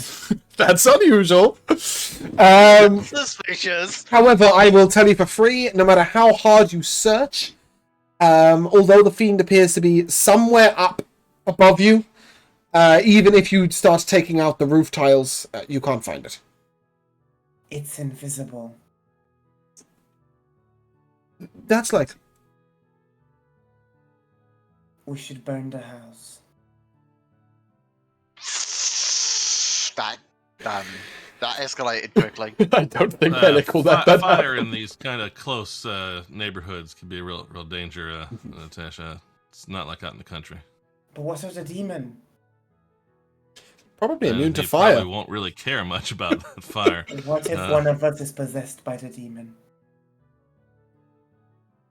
You're right. Let's all kill ourselves. Campaign over. Let's Torin will quite firmly say it is above us, not in us. No, Torin, this is not above us. We need to handle it now. It's up there! He's on the roof. Don't make me roleplay Torin, please. It is definitely up there somewhere. And even when he climbs out on the roof, he's still pointing upwards, going, it's up there. Torin, you cannot speak of God like that. Yes. Where exactly, Torin? Don't make me roleplay Torin. He'll basically tell you that his sense isn't that specific. He knows it's within 60 feet. He knows it's not behind full cover. He knows it's in the area, and he knows it's up. That's all he's got. Can I shoot a guiding bolt up? Sure. Wait, no, not a guiding bolt. You can fling something, anything, everything. Between the lot of you, you may even viciously mock the air. Nothing makes any effect. Can I take 10 minutes to form a ritual to see if I can detect where exactly the magic is coming from above us? Because this demon's got to have some form of magic going on, right? No, your detect magic was running when you were in here. You didn't sense anything coming from it at all. Oh. Can I use my holy lantern? And I wish to receive the benefit of, I immediately know if a hostile creature enters the light or starts its turn there. Doesn't seem hostile. Okay, then I will cast it again because it's a cantrip, Mm-hmm. and I have advantage. Well, you can on just flick perception. between the lights. Yeah. All right. I have advantage in perception or investigation checks to detect illusions or find things that are hidden. Yep. May I Nothing. roll? You can roll if you like, but I will tell you for free that you guys will find nothing and nothing and nothing.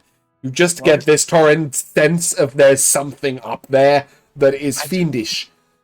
Just like how Natasha stood there with a lantern just flickering it on and off. Like, In the middle of the daylight, yes, while Torrent's Yeah, standing on the roof. exactly. While Torrent's standing on the roof like a madman, pointing up, going, it's up there! Yeah. Poor people are like, God, and we thought we had problems. Sorry, Henrik, you were going to say? No? No. Okay. Misheard. I think somebody said something, but I missed it. Regardless. They climb on your back.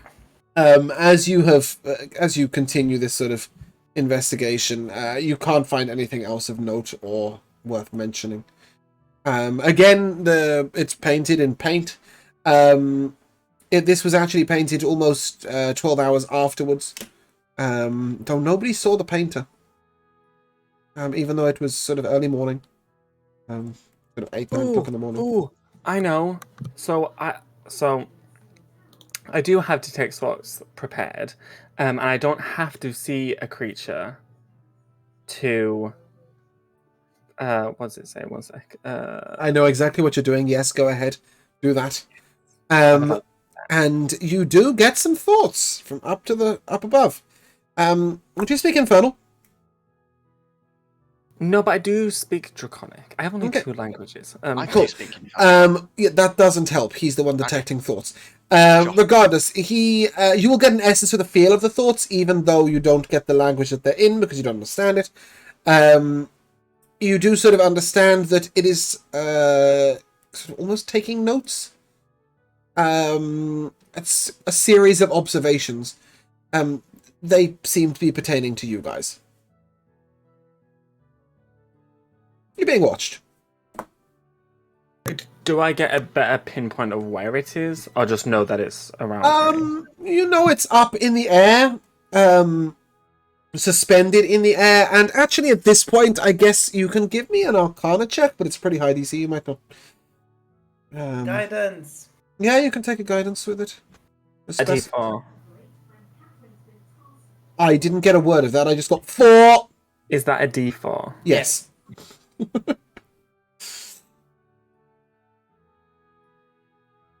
That's a 26. Okay. Yes. You have encountered a couple of wizards who have had familiars in the past. It seems like this could potentially be somebody, and the way his thoughts are formed, it feels like they're linked to someone. You think that perhaps it might be a familiar. A warlock. With an imp familiar. I'm banging out. Because an imp can fly, and it would speak Infernal. And it would be Magical. invisible without magic. Yeah, all of those things. Ooh, yeah. So I will relay that information to Sebastian, just it's worth mentioning, Sebastian has no idea it's an imp or a warlock. everyone. Don't take those as don't take I those as will- bits of obviously, information. yeah. And I have his name and address. No, but I will tell the party that something is watching us and taking notes on us. But I have an I didn't idea. see Infernal. And I'll say that it is linked to a person or to a being. It's not like its thing where like acting of its own accord. If that Upon makes sense. hearing this, I'm going to go through my bag and pull out my ink pouch, and I'm gonna throw it into the air. Okay. And then, when it's in the air, I want to cast a guiding bolt so it just explodes in the air. Okay. Ink explodes everywhere and rains down upon you all. The top of the building is now slightly discolored. Sebastian, the thoughts you were detecting move out of range. Torin will inform you that it is gone. Tashi scared it away. I was going to try to talk to it, but I guess that time has passed. But if it's gone away and we're sort of aware of that, at least maybe we can move on without it knowing. Right, if we're going to try to lie in wait for something and it knows us we're there ahead of time, it'll be totally pointless. But maybe if we can get set up before it knows, I don't know.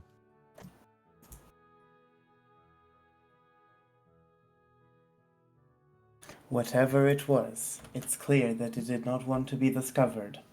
So there are some shenanigans coming our way. It's 2:00 in the afternoon, just to let you know. What's the plan? Well, I think, being someone who's hung out by a river and knows the course of daylight and all that sort of thing, we got plenty of time before this flatfish woman comes home.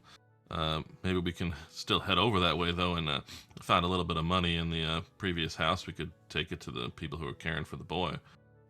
See if we can learn anything from him, I suppose. That's not the money that Sebastian found. That's the house before that. Right, the previous house. Yeah. James, actually, this spell doesn't say that I have to know the language. It's just that the thing has to know a language. Okay. So tell me what it was writing. Yeah, it was sort of making notes on you guys. They're in the house. The cat appears to be investigating. The lion is casting magic spells. All those sorts of things. It's just literally observations directly about what you guys are doing.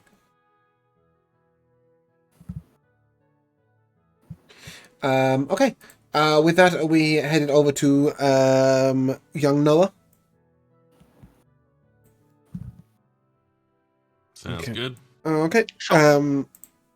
You all arrive at the house of what appears to be a gentleman in his late 50s. He appears to be whittling with a small tool and a piece of wood. And he's sitting out on the porch. I'm going to fix my camera. He's sitting out on the porch, and as he sees you, good day. Hello there. Would you be the gentleman taking care of the young boy whose parents went missing? Oh, indeed. That'd be I. It was my cousin that went missing. Well, we're seeing if there's anything we can learn about what's happened. You can talk to the boy, though I think he's a little fanciful, has some ideas of his own. Don't take his word as law. He is a kid, wanton to imagination, but... Some people want to talk to you. I'm looking for you now. Come on. And this boy comes out. You'll notice immediately that although you've been told he's 10, he looks about 7 or 8. He's very short, very small, and very nervous, mousy head young boy, and he sort of looks up at you. Yeah? Well, son, we're trying to figure out what has been happening to people that, your parents aren't around. You're going to find Manda? Well, I suppose that's one possibility. At the very least, we can prevent this from happening to any of your friends' parents. I can help. And how might you be able to help? Oh, I'll tell you everything. So, it was dark. I stayed up a bit late. Rudolph was a little sick. That's my cat. He's out back. You can see him as well if you want. You might remember something. It was quite late. The stars have been out at least a couple of hours. And Mar and Dal weren't arguing that night. They when they don't argue, there's lots of bumping upstairs. I think sometimes if they're not arguing, they like to sort of throw things around, makes them feel better. Anyway, well, the bumping stopped, and it was a couple of hours later, and I did hear a strange noise. It sounded like somebody was whispering, but I didn't recognise any of the talk. Deep voice. It was a man. Anyway, my window was open, and it was unusual that somebody would stop outside the house and be talking at that time of night. But then the whispering stopped, and there was a funny smell. You know, like when you go past the temple when they ring the funeral gong. The man said it was seeding, I don't know, tree bark, right? But that smell, you know, proper holy smell. It's a bit really strong. There was that. I know what you're talking about. Yeah. There was that, and then I heard a little bit more whispering. And I have to say, I wasn't brave. I didn't go and have a look. I just stayed quiet. I thought nothing of it, you know. I just made sure that Rudolph was settled and quiet because, as I said, he was feeling sick and he seemed a little nervous. So anyway, I held Rudolph, and then I went to sleep, and I had a nightmare about a man whispering and fire in the house, and I woke up. It was still dark, the stars were still out, but I went into Marandar's room to tell them about my nightmare and maybe, you know, see if I could creep in for a cuddle, and they were gone. I went downstairs, and the door, I got paint on my hand. It was all red. And then I went running down the street, and I knocked on Sally's. She's our next door neighbour. She said I should stop making tales up, and maybe that Marandar had gone out early I don't know, she said something about gathering or whatever, but they didn't come back. She was wrong. You know, all these adults, they say they're right, and they pretend that they know everything, but they didn't know that Marandar weren't coming back, did they? She was wrong. Well, I'm mighty sorry this has happened for you, young man. And you say you weren't brave, but you were, because you're still getting moving on things. You're still going on with things, and that's brave right there. And I'm sure your cat appreciates. He's still sick, care. Rudolph. It's been 5 days, still sick. Can we see it? Of course you can. And he heads out back, and he grabs this sort of fat ginger cat, and he brings it over, and he's holding it in his arms, and you can see immediately the cat's unwell. It looks bloated, it looks sort of a little jaundiced around the eyes. Natasha will immediately recognize that the cat is ill. Alright. You can go ahead and give me a medicine check and see if you can work out what's wrong. Yeah, sure. Of course I will do that. I rolled a 22. Okay. It looks like this cat has been eating way too many overly sweet things. Okay. I'm gonna look at the little boy and say, I have some experience taking care of animals, and I would just like to recommend that you stop feeding sweet things to your cat. It's what's making him ill. Oh, the treats are making Rudolph ill? Yes. But they're his favourite.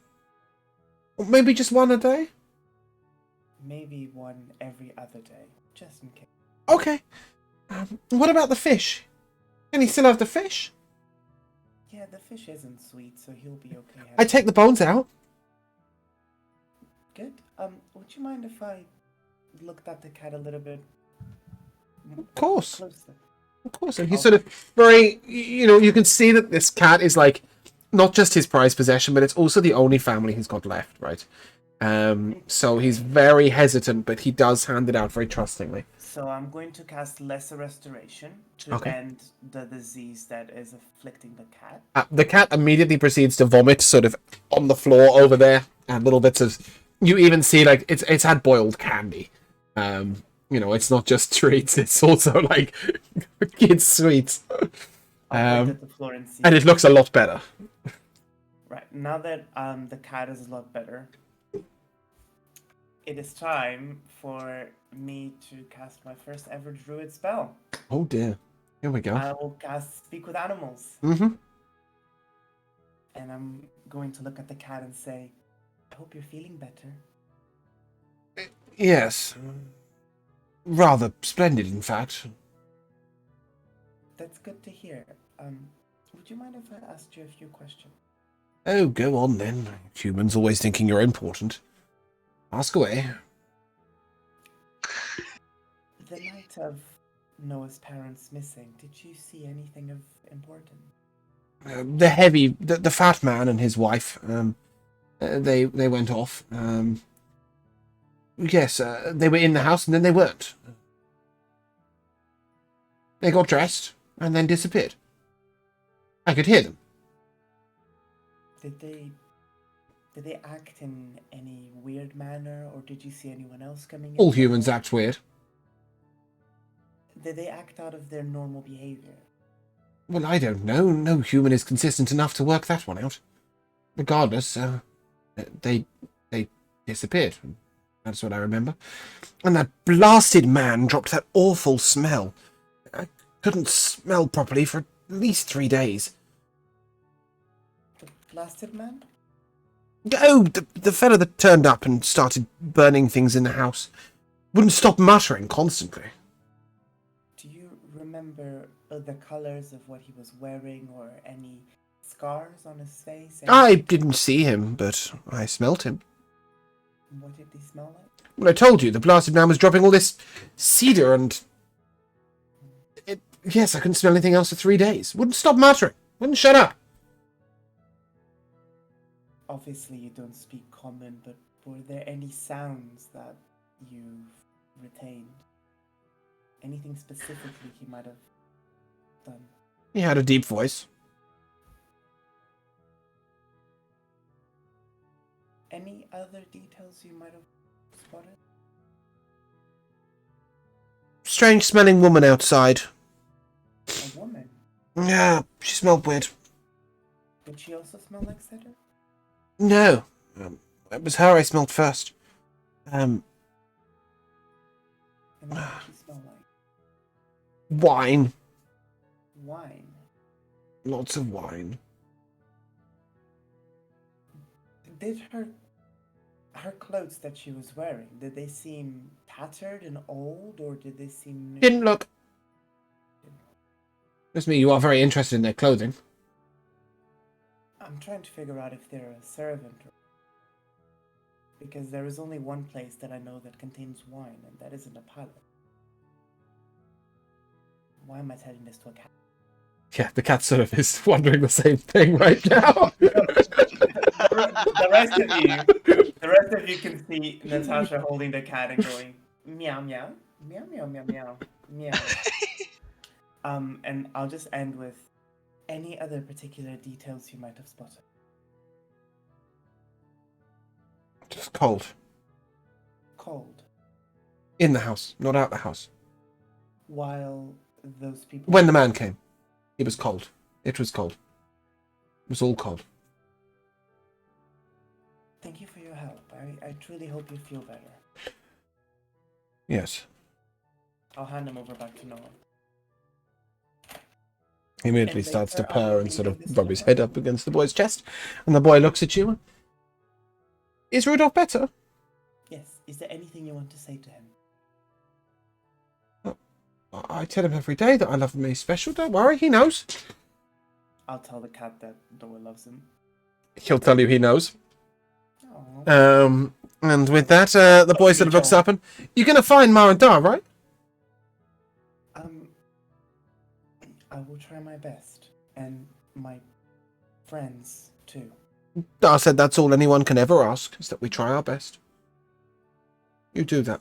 I'll hold you to it. And with that, Pat his shoulder. we will take a short break. I will relay all. Oh, welcome back to the second half of Beldania. What the fuck? Hello, hello. What have I done? What did you do? Welcome back. There we go. That's what I was looking for. I was somebody else, and everybody was somebody else, and the map was wrong, or whatever. Anyway, so we finished chatting to the cat. Neither cat nor boy seem to have much more information worth mentioning.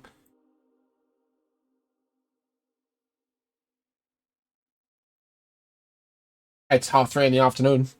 That helps. No, I do, for the record, give that guy the money. Whatever money I The 2 silver pieces, yeah. Well, copper's worth of silver pieces, but yes. Yep. He will thank you, and assure you that it will go towards looking after the child. For he is no drunkard. I will tell you. Quite freely. Yeah. Well, that's good to know. The boy's parents were not the best caretakers? Is it? My cousin, the dad, was alright enough, I guess. Wasn't always attending to the boy's needs, but they had a lot of struggles with money. Perhaps because the wife was frequently seen to be spending far too much time in her cups.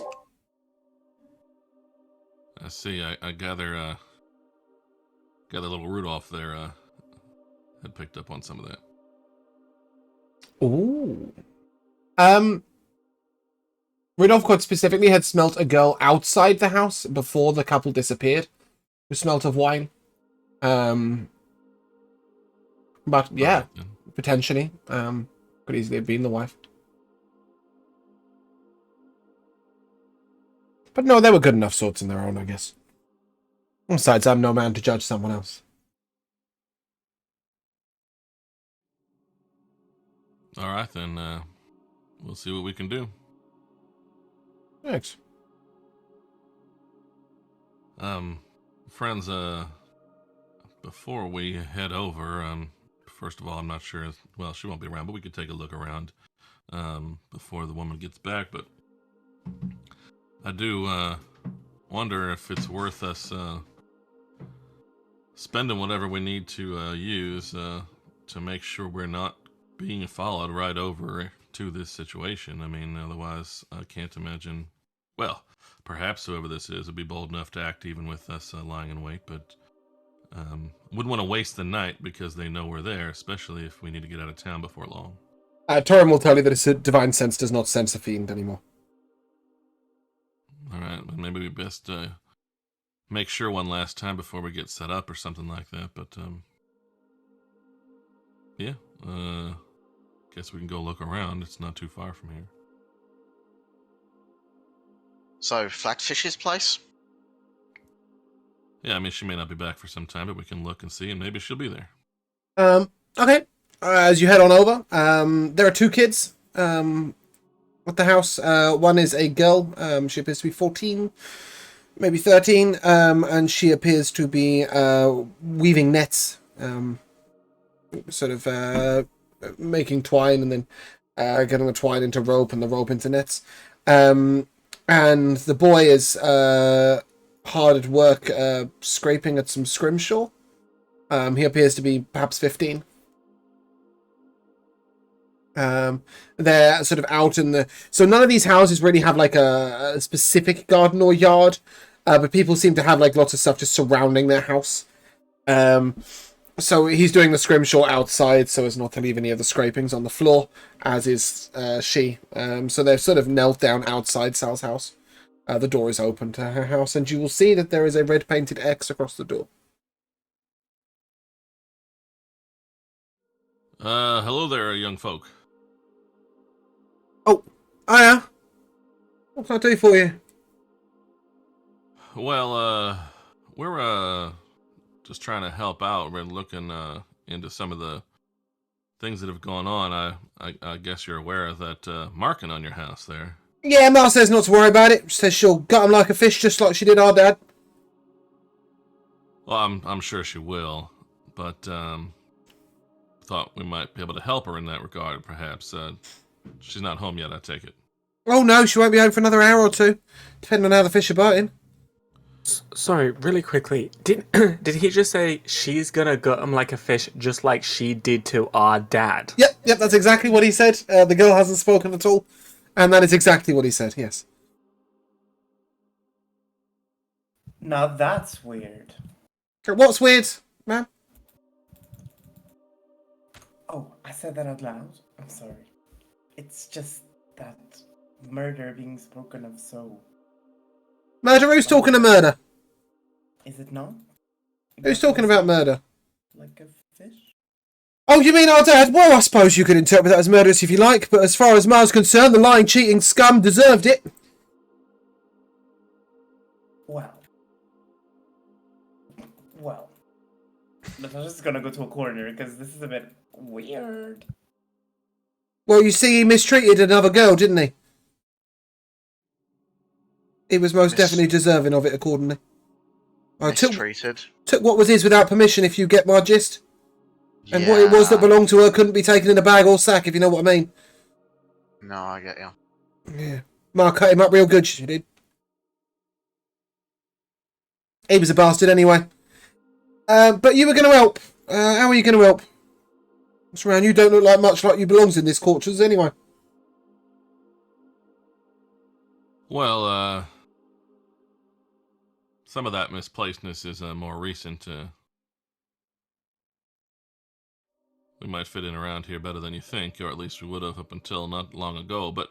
Nah, use country folks can tell that from a mile away. Oh, yes, but modest country folk.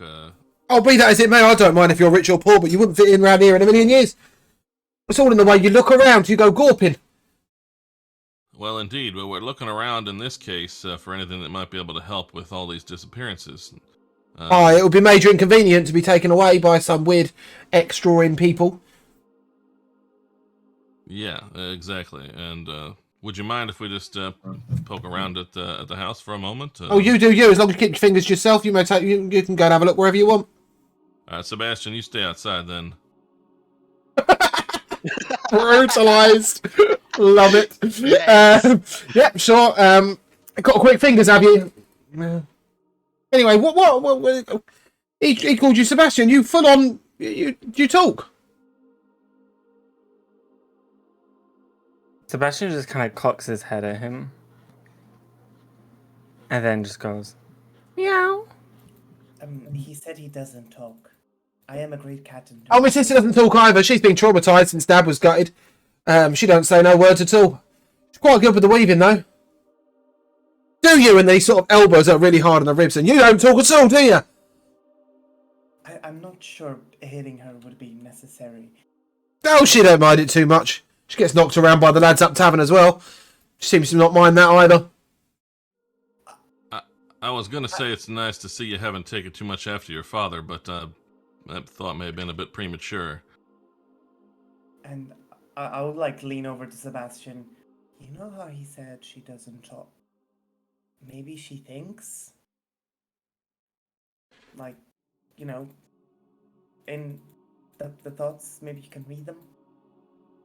I fucking hope she thinks. Yeah, you would hope. Well, I don't know. Like, she might be a potato. Like, you know, she might be like... She seems to be quite good at the weaving she's doing. These beings? I don't know how traumatized she is. I don't know how bad her PTSD is. True. I will... how does this work?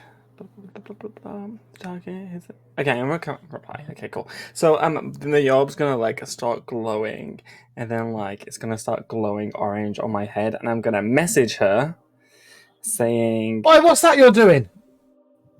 Oh, he's just it's a cat thing. It's not a cat thing. We had 3 cats. A cat like him. We don't have no orbs floating around them. "Do you afford 3 cats in your paw?" Oh, we don't. It does talk. Oh, look at that. And he elbows her. Look at it, Steph. He talks and he leans forward to start poking Sebastian. Ooh, he better not. I will like. He sort of grabs your cheek, you know, sort of. Oh no, I'm bopping him on the head. I'm With whacking what? him with my staff. Okay, cool. You try to whack him on the head with stuff. He sort of puts his hand up. I'm thinking, I don't know them tricks. Well, cat man cat thing. What are you doing to my sister? I'm showing her the dignity that you don't. Oh, she has plenty of dignity when she wants to, but when she doesn't, she's plenty happy when she doesn't either. I will use a charge of my orb to do this without any somatic or verbal Yeah, components. to do it, yeah. Mm-hmm. And I shall message her saying, what am I asking her? I don't know. What are you asking her? Bruno, what am I asking her? Seeing if she thinks. Oh, Apparently. then I will just message saying, why don't you stand up for yourself? Get out of my mind! So she does speak. No, it's what's in her head. Like, she sends She it back. can't yell, she whispers it back. That's how the spell says She it. can't whisper. Okay, fair enough. So, no. She won't be able to reply. If she needs to whisper, she can't reply. I thought you were using detect thoughts. I mean, yeah, it says, and whisper a message they hear and can whisper. Yeah, no reply. Yeah. Because she can't whisper. She won't formulate any words. She can't whisper, she can't talk. What can she do? She can think. Yeah. She could write, potentially. Mm-hmm. Potentially. Okay, fine. Then I'll detect thoughts instead. Okay. Her thoughts. Does she notice this immediately? I think when you're just getting surface stuff, they don't know, but if you try to probe deeper, they do, whether you succeed or not. Okay. Yeah. So with the surface stuff, the first thing you'll notice is that she's sort of repeating the words of a nursery story, sort of rhyme,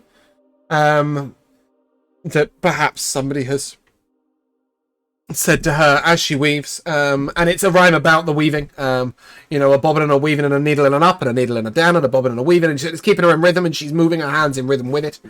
Sort of slightly below that thoughts, you get quite intelligent thoughts about what the hell these people are doing around the house, and Mara will soon sort them out. And if only Jock wasn't trying to be so to look so independent and strong.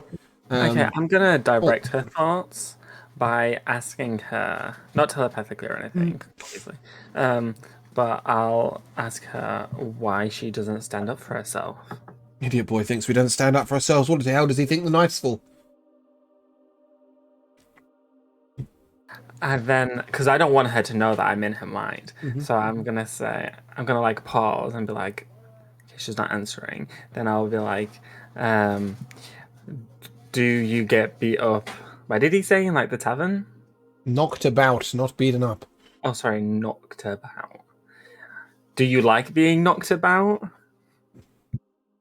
You see sort of a flash in her mind of like a particularly rough fellow who's sort of 17 or 18, who she clearly admires quite a lot. She seems to enjoy his attentions, even though he is quite rough with her.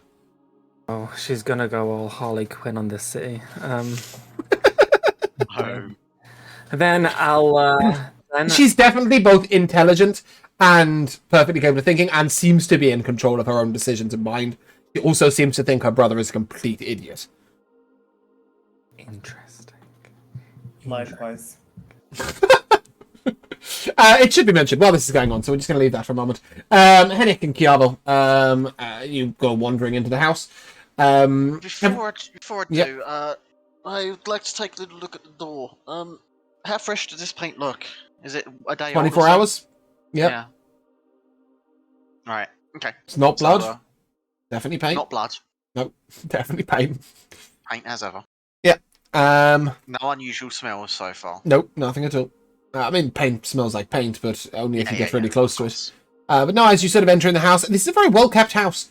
It's nowhere near big enough for a woman and 2 children. But it's very well kept. Everything is tidy. Everything is clean. The walls have been recently whitewashed.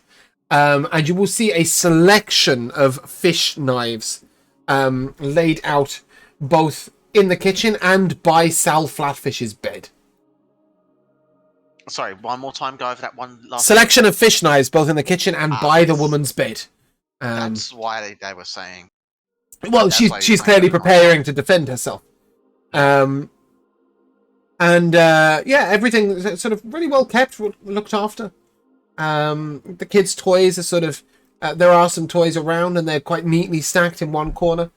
The girls' room is fastidiously tidy, and you will notice that there are 3 or 4 books here that, for a family like this, are expensive. Oh. Is there anything interesting about them in particular, or are they just? So 2 of the books are sort of tales of romance and love. One of the books is an adventuring book, and one of the book is a history and geography of Lorwallen. In fact, Kiavo, you got the book yourself when you first came to the town. Yeah. In the boys' room, you find no books at all. Just sort of simple wooden toy soldiers, that sort of thing. He's got a wooden practice sword that looks like it's got etchings in it that have initials on it. It looks like it might have been filched from somebody. It certainly doesn't belong to him. Maybe that's how they got their hands on the books as well, huh? Maybe. Oh well. Maybe. Who's one to judge? But how closely, Hennick, would you be going through their things? Probably not very, because okay. they're still living here, and yep. I think it's cool. Hennick doesn't want to just. In that case, you will just mostly see a well kept after house.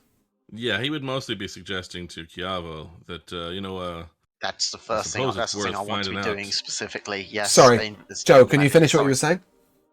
No, I think we're in sync here. I was just going to say, like, look, at least see if you can find any magical stuff before it happens, right? Since we've only seen the aftermath. Yeah, sorry. I'm sure you two were in sync, but I wasn't, and had no idea what was about to be said. Sorry, Jamal, go ahead. Yeah, definitely. I said the thing I absolutely want to be doing here is, like you were saying, investigate the magic. I want to be looking for any traces of anything that's been prepared. You notice a very slight air of divination magic. Very slight air of divination. It looks 3 or 4 days old. 3 or 4 days old. That's it. You reckon this might be a spell of clairaudience, clairvoyance, scrying, something like that. Used to look in on these people. Heck. Yeah. Perhaps I'm detecting some divination a few days old here. Perhaps we should ask if anyone suspicious or anyone untoward has been around in the past few days. Yeah, certainly. Or any sort of priestly types or something that's been nearby, because it could well be.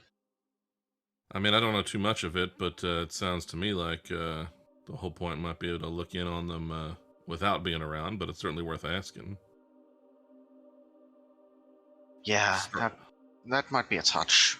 Might be a good idea. Shall we? Yeah. It's I don't know, it's just so much. Again, to me, it's all any of these types of magic and that sort of thing are sort of beyond my understanding of it all. But seems pretty amazing that there's so much involved. It's really across the board. Whoever's doing this and however they're doing it, it seems to be people of many talents. And just remember, Kiavo, that as yet, none of these spells that have been used are of a school of magic that you can't also use a spell from, right? That's true, but it's obviously someone with the capability of multiple magics, so it's not going to be just your absolute average Joe that can fling a cantrip. It's going to be someone with a little bit more power behind it. Yeah, nor some monster or something that does something in particular. But and as far as I understand it, with the magics of the world, the people with the actual ability to wield multiple magics in such a way, they're not the most common of people. Very few and far between. Even in the Mages Guild, they wouldn't have necessarily all these multi-disciplines for every mage. But not only that, magic that's still present 5 days later implies a certain amount of strength that perhaps is beyond Kiavo's capacity. Which is why I'm thinking there are very few people that could do this. Indeed. So this is far from your average person. We're talking particularly talented, particularly adept. I don't want to disrupt their home too much as they're still here, but I do wonder if we think there's some chance that these people are, I don't know, not of their right mind or something along those lines, whether all her preparations here don't just make the situation more dangerous rather than less. I don't want her, picking up all these weapons. I don't think we can stop her, though. Be that as it may, I feel the vigilance, at least, even if it may not be of use, is at least natural. So. Yeah, that's true. And for all I don't know, everybody seems to talk about this woman with that kind of sense. I mean, maybe she really will see something coming more than the others have. At this moment, Sebastian and Tasha, as you're outside speaking to this girl, a very well-built woman, sort of 5'8", wearing an apron. She's got a brace of fish over her shoulder and a large saddlebag sort of over her other shoulder. Sort of wanders up, and within moments she's got sort of a knife in her hand, and she, "Oi! Who are you? What are you doing with my son?"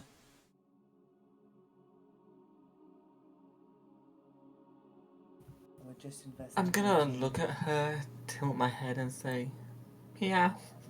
Bruno, you've gone super quiet. We're just investigating a chain of murders, madam. Oh yeah? Has my boy done anything? Not at all. Not yet. It Wow. seems that this area is an area of interest, so we've just come to ask a few questions. Nothing Oh, to yeah. be alarmed. Well, you can ask him of me now. I'm here. This is my house. Sal, at your service. And I'm sure that if a murderer comes to your door, you'd be more than willing to defend yourself. Oh, I'm looking forward to it. Stupid cross-painting idiots. Madam, is there anything that you know that might relate to these cross-painting idiots? Oh yeah, 100%. I know exactly who all the murderers are. I know they're coming after me. I know their names, their date of birth, their addresses. I know who they work for. Of course I don't have a clue, you idiot. Well, you know one of them at least. That was incredibly unnecessary, but let's focus on the task at hand. Oi! Are there people in my house? There's people in my house. Yes, your son let them in. She sort of turns around and just whacks him round the head. What are you doing letting people in without watching them round? They might be pilching anything. I keep my house very tidy and clean, I do. They better not be messing it out. And she sort of leans in and, "Oi! God! Come on." Howdy, ma'am. Sorry to intrude. Are We haven't you? disrupted much. Yeah, well, indeed. Hoping it's for your own best interest. Oh, my best interests now, is it? All right. Well, who are you? I think you'll. My name is Hennick Littlefield. This is my friend Chiavo. I think you'll find everything is left in place as it was. But what we have found is that, well, magically speaking, perhaps someone's been intruding on your home. Someone has been doing magics up around my house. Well, I don't know. Chiavo could perhaps explain it a bit better, but there's a trace of something around here. Maybe By any it's your chance? husband. It's Gondra. Sorry, what was that, Josh? I said maybe it's your husband. Did you say that out loud? I sure did. She looks at you and goes, "Oh, God, it talks!" Oh, Yeah. what's wrong with it? And then at this point, she starts inspecting Chiavo's feet. You weren't clomping those things around in my house, were you? Anyway, what's all this about these magics? And these magics is that's what makes cats talking and lions walking and I don't know what's going on. What magics? Don't mind the idiot short cat. He's I don't care if you're bickering. What's with these magics? Tell me now. So, have you seen anyone particularly strange in the past 3 or 4 days ago? Maybe any priestly types or something in the area? 3 or 4 days ago, I've got some strange people at my house now, but no, not 3 or 4 days ago. Okay, well, it seems that someone has been casting magic of some form with it, specifically at your premises. All right, and what's this oogly doogly shit doing? At this point, I don't know. They could be looking to get Fat lot good information you from are. It's like they're likely trying to get in, or were likely trying to get information on you, ascertaining. What kind of information do they want? I don't know, but every single person that's had the door marked has gone missing so far. So Yeah, I have kept track of that. whatever they're after, it's likely related to what they intend to do. Well, what they're going to get's one of these. And she sort of picks her dagger up. I've been sleeping in the mornings while my boys are awake, you see. I'm clever, I stay up all night ready. Standing behind the door, frying pan and knife in hand. I'm very ready for these. Pity the day that they walk into Sal Flatchfish's house without warning. Yes, if they use the front door. What, you think? I've only got one door, love. They could come through the window. Window? What, these things? You know the thing that you look out of? No, she points to, as I mentioned before, these houses don't have windows, they're too poor. They have very thin slits, allowing light through. Ain't nobody climbing through those, love. You don't know. Unless it's going to sliver like a snake. At which point I'll have no problem putting it down with a frying pan and a good old fish knife. There are some magic where you can become incorporeal. Who? Without a body, madam. Without a body? Some of the magics in this world are quite stunning. Well, explain to me why I'd be bothered if somebody came in without a body. Because they'd be able to get into your house without having to go through the front door. Well, yeah, but without a body, they won't be able to do much, will they? But they could... More spells, madam. More spells. Oh, I'm not into this magic-y, oogly-doogly things. If this magic-y thing's going to happen to me, who's going to be watching over? Thank God I ain't doing nothing. They don't understand no magics. Well, I'm sure your Yes, husband madam, we're could trying to help. help. That's where we would like to... Okay, I can't hear it when you all talk at the same time. What do you say, priestly-type woman? Well, I said we are trying to help you, and like my friend here said, we might have some better understanding. Well, it doesn't seem like it. You don't know much of anything. Well, we certainly know more than you, madam, and we are trying to help Oh, you, so maybe have some patience. Well, I am ever so sorry, man.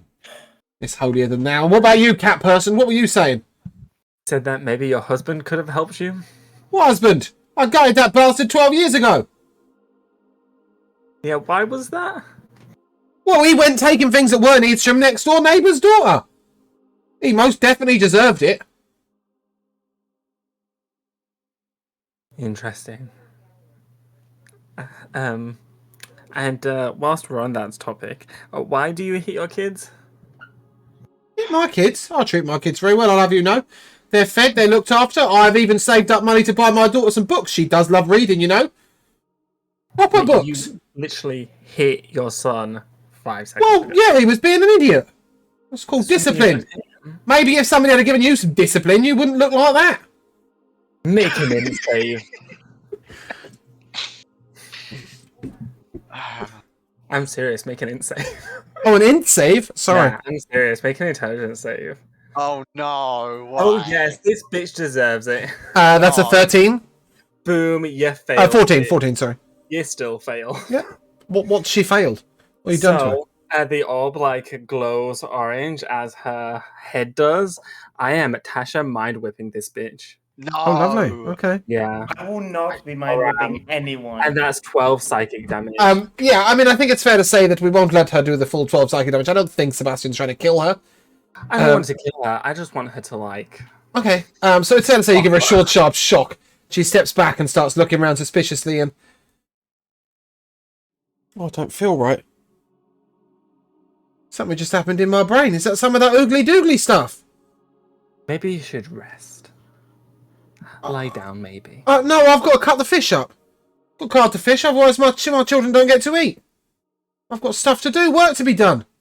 I don't mind you nosing about and investigating, especially if it's going to keep me safe from the weird, you know, fandangly oogly stuff, but I've still got a job to do and I've still got children to look after. I won't be no resting. No resting till they've had dinner. With that, she sort of grabs her fish and she sort of goes to wander into her house. Do you need to come in? If I did, I wouldn't need the front door. I'm muttering that under my breath.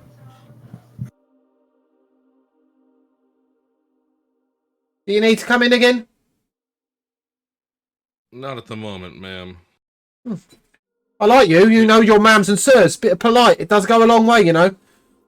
We may, as certain as you are of your preparations, as you say, if there are magic things involved, it might not be quite your speed, and if you don't mind, we might hang around the area over the night. Look, I don't need your protection, but my kids might. I was going to say, your boy there seems to be old enough that if the previous happenings are any guide, he could be taken as well. Well, yeah, indeed, although I don't know what use they'd have for him. But my daughter, she's a smart type, you know. She's very good, very clever. She might not seem it because she don't talk, but she's a very clever girl. She's seen some things you wouldn't want to see, and she's troubled mind, but Bless her. She is she's very precious to me, as is my boy, although idiot he might be. If you can watch over them, you do so. Whatever it takes. I've got some money if I've got to pay. That won't be necessary. Just your permission to be around for the. You do whatever you need, but a little bit of warning before you walk into my home would be nice. We don't have much in the way of privacy inside, you know. No, of course. It was a matter of expedience while you were away, and the boy knew we were here. But yeah, he should know better than to let people go traipsing around without guiding them. That's all. It's not that he let you in that I had a problem with. It's that he didn't go with you. Not manners, that is. Well, we turned out to be all right, so maybe he had a good judgment on us after all. I don't know. Don't excuse his lack of manners. But regardless, I better get on with my fish carving. It does smell a bit when I do it, so be aware. Evening.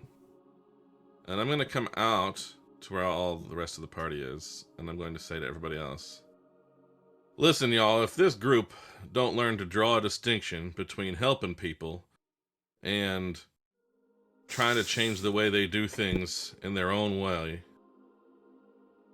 we are never going to do any good. We're going to do more harm than good. We can't place our morals on every single aspect of every single thing we come into contact with. Sebastian just kind of shrugged his shoulders and said, hey, I made her be nice to us. When we're talking about the group, are we referring to any specific members, or...? You? Because I was the first person to call her ma'am. Yes, I'm not saying you've done anything that seems problematic to me here this afternoon, but I don't know, Sebastian's apparent concern with the way she smacked her boy around, which I understand, but, you know, is so similar to some of the concerns that you've shown in the past, Natasha, about, you know, the way people do things that you don't agree with, and I understand that, but if we take too much time and put too much thought into those things, we are putting ourselves above these people in the way they see their world. And I think we can understand that certainly there are true evils that we're trying to help these people with. So it's not that we can never say we know what's right and wrong, but I think we need to prioritize just a little bit. If she wants to continue to hang her kid, that's her, but she disrespected me. Her son disrespected me. I thought it'd be better that I taught her a lesson rather than him. Natasha's going to quietly disagree. I do not think that's our place. It's not my place to defend myself. Defend yourself? Ridiculous. To defend a boy you've already said you don't care for either by driving psychic energy into his mother's mind or whatever it is you did to her, because something was going on there, Sebastian. I did that because she insulted me. Oh, so the worst possible of the reasons available is the reason you did it. As I said about the Guys. as I said about the missives, suck it up, Buttercup.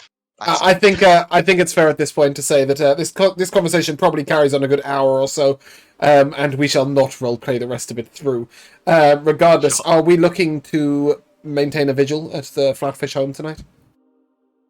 Yes. The two gentlemen who have now deigned to wear commoners' clothing, but do still walk around like slaves, behind the two of you, will offer to stand guard outside their front door, if you wish, but if you wish to have magical defenses, they will inform you that they have none of those.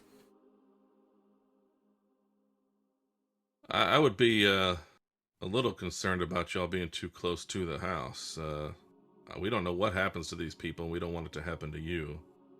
You can help us keep watch, but I thought we might maintain some distance. I could be wrong about that. Whatever you suggest. My body, my life. I know we weren't able to see this thing earlier, and whatever else has been going on here seems to have been... Well, the cat just smelled someone, right? So I'm not sure we can tell from a distance what's going on, but I just do worry about us being right up in there.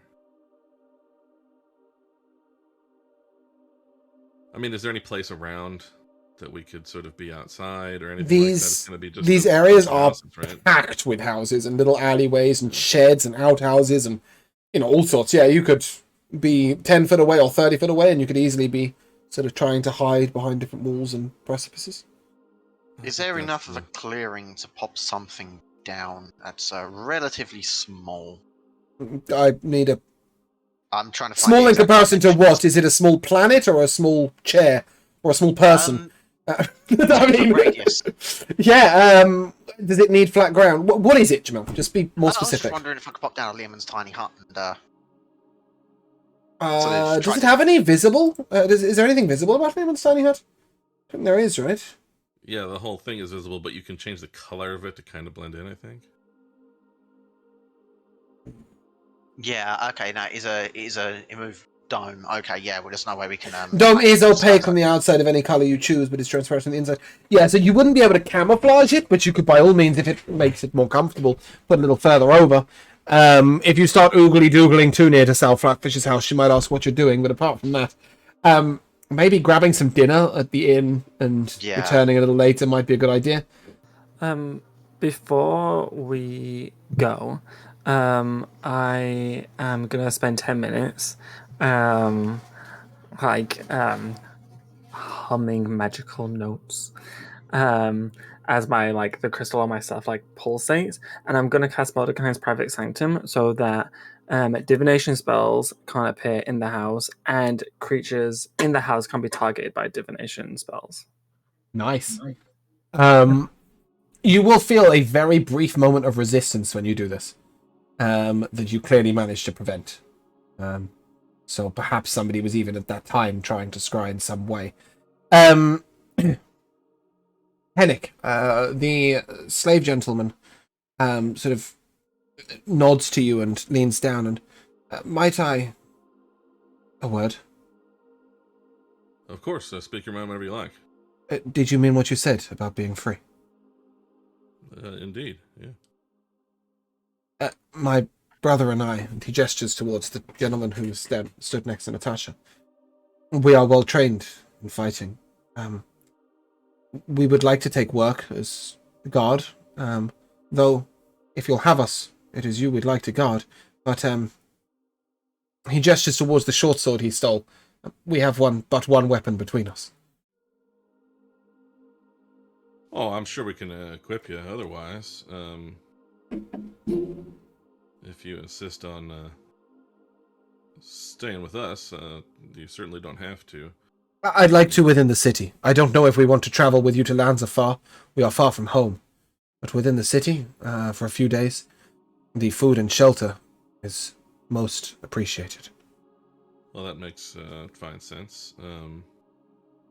Yeah, we can probably stop by an armor or a blacksmith, something like that, or someone might have something. Taking a look through my things, and I don't really, but yeah, it would cost sort of 10 gold each to equip them in sort of leather armor, good traveler's clothes, proper boots, a sword.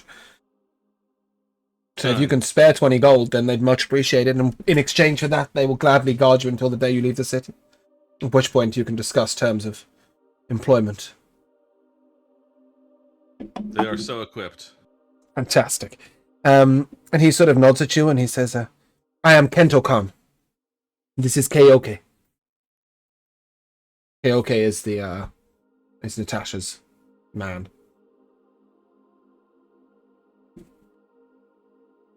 Well, it's good to properly meet you, Kentagon. Likewise. And he doesn't bow. He just nods.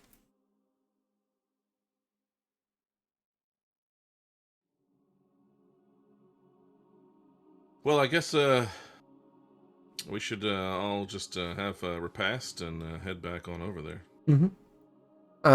It's fair to say, I think the brothers will alternate so that one of them keeps an eye out at both times, just in case Sal goes disappearing while you guys are eating.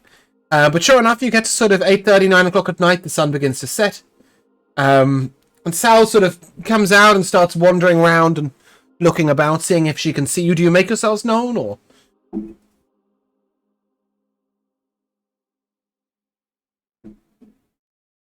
Yes? Looks like Natasha's wave. waving. Oh, right, sorry. Yeah, camera's not what I was looking at. Okay, so she sort of nods to you and... Thanks. And with that, she returns to her chambers. And the night begins to pass. Some of you are obviously a little tired, but it's fair to say you keep a good look out over the course of the evening. Approximately midnight, 1 o'clock in the morning, a gentleman and a woman wander down the street. The woman's wearing a rather nice dress. A little bit of finery, really. Definitely doesn't fit these quarters. The gentleman is wearing all black. He has a hood over his face. And he carries a staff in his left arm. What do they smell like, James? Give I'm me a asking because... Give me a perception check with disadvantage. Because human noses are shit. Yeah. I'm asking because like a lot of the prompts we received were based on smell. Yep. So the first one is a 23, the second one is a 16, plus the D4 on guidance would make it a total of 20. Okay. The sheer amount of wine that this woman appears to have either consumed or spilt across herself is sort of the only smell you really get from them. Yeah. It's definitely them. Well, maybe. She's definitely a woman who's been on a night out. It's also midnight, 1 o'clock in the morning, and she's about 50 foot from a tavern, so make of that what you will. Certainly the gentleman sort of looks around a little bit, and you see him begin to start casting a spell.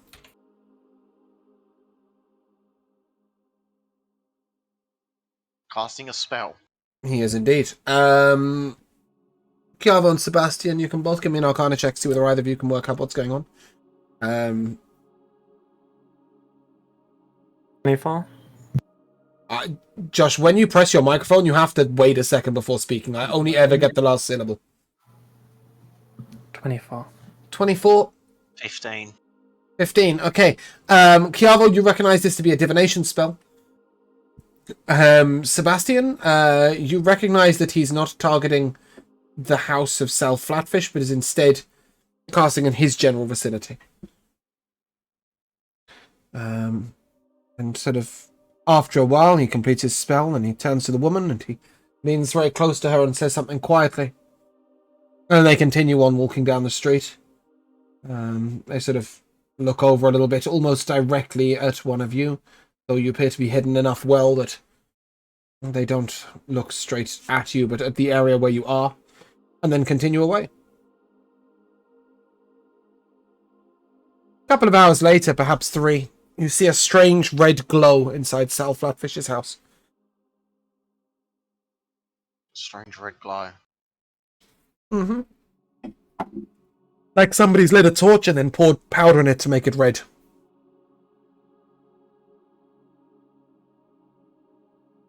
We should have followed those folks.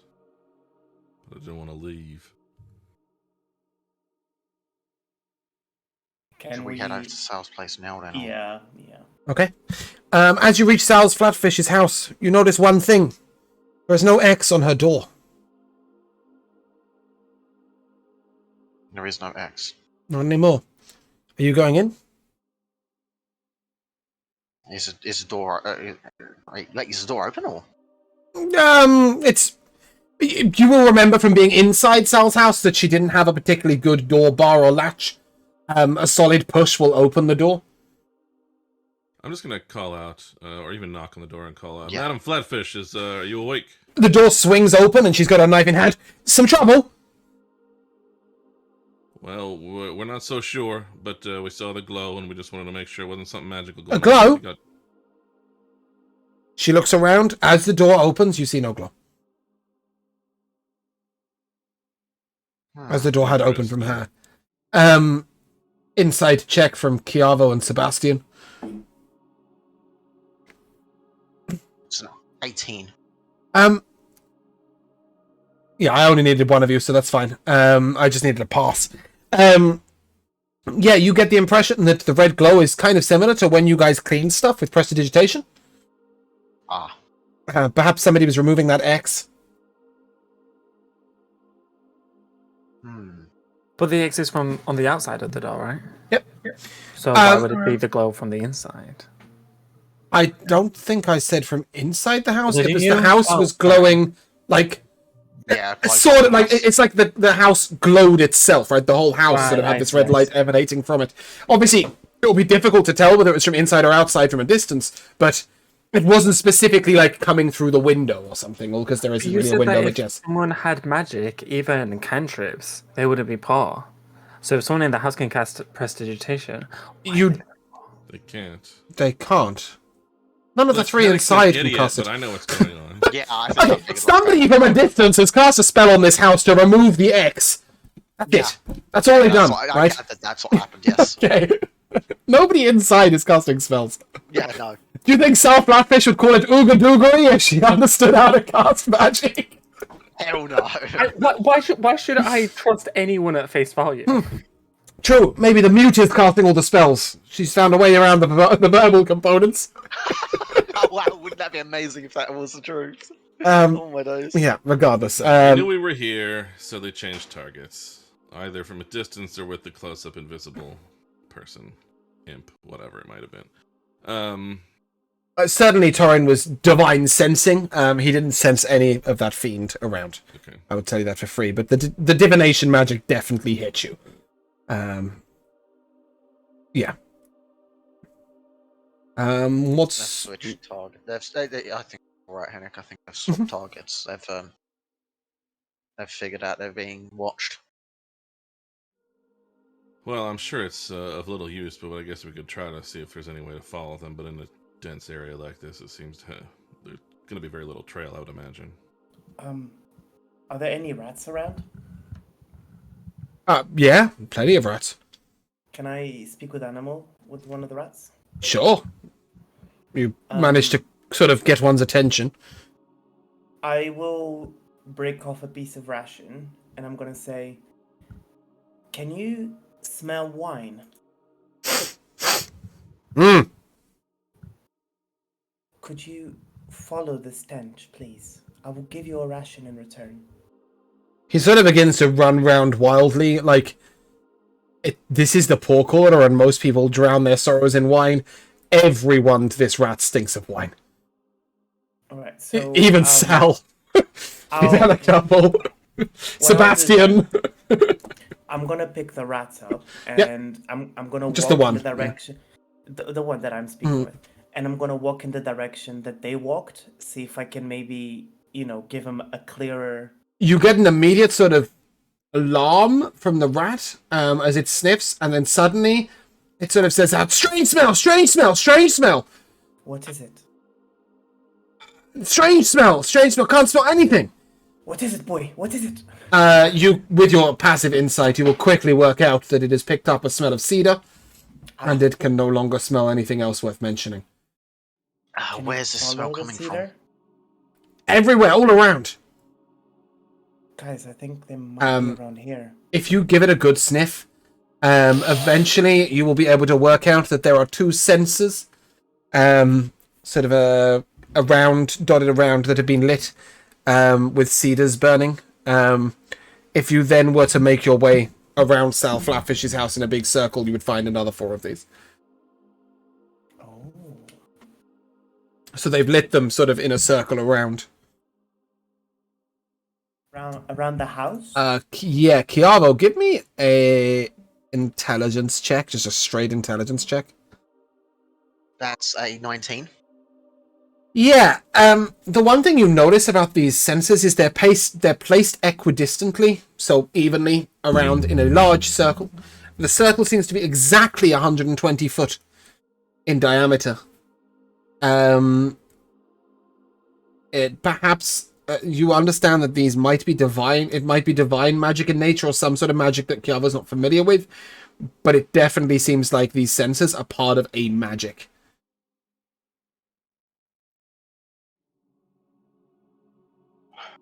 I don't understand these then. No, you'd know that they're sort of... It's very ritual-ish. Ritual. And I don't mean in the sense of casting a spell with 10 minutes. No, I understand. Okay. Yes, no. It's a ritualistic spellcast of some kind of ritualistic motions. Typical to druids and clerics and sometimes warlocks. Definitely not wizards, basically. I wonder if Torin or Natasha understands anything about this. Natasha is not particularly formally trained, but would sort of sense that if it is related to a god, it's not a good one. It's about as close as you're going to get with that. Yeah. Everything seems wrong to Torin, but the guy's an idiot. He doesn't really get any further than that. Yeah. No No more so sensing than of anyone any else would. nasty things or anything? No, the divine sense brings up nothing. Natasha's rats keep getting their noses blocked. Yeah. You do, however, at one particular moment, notice something.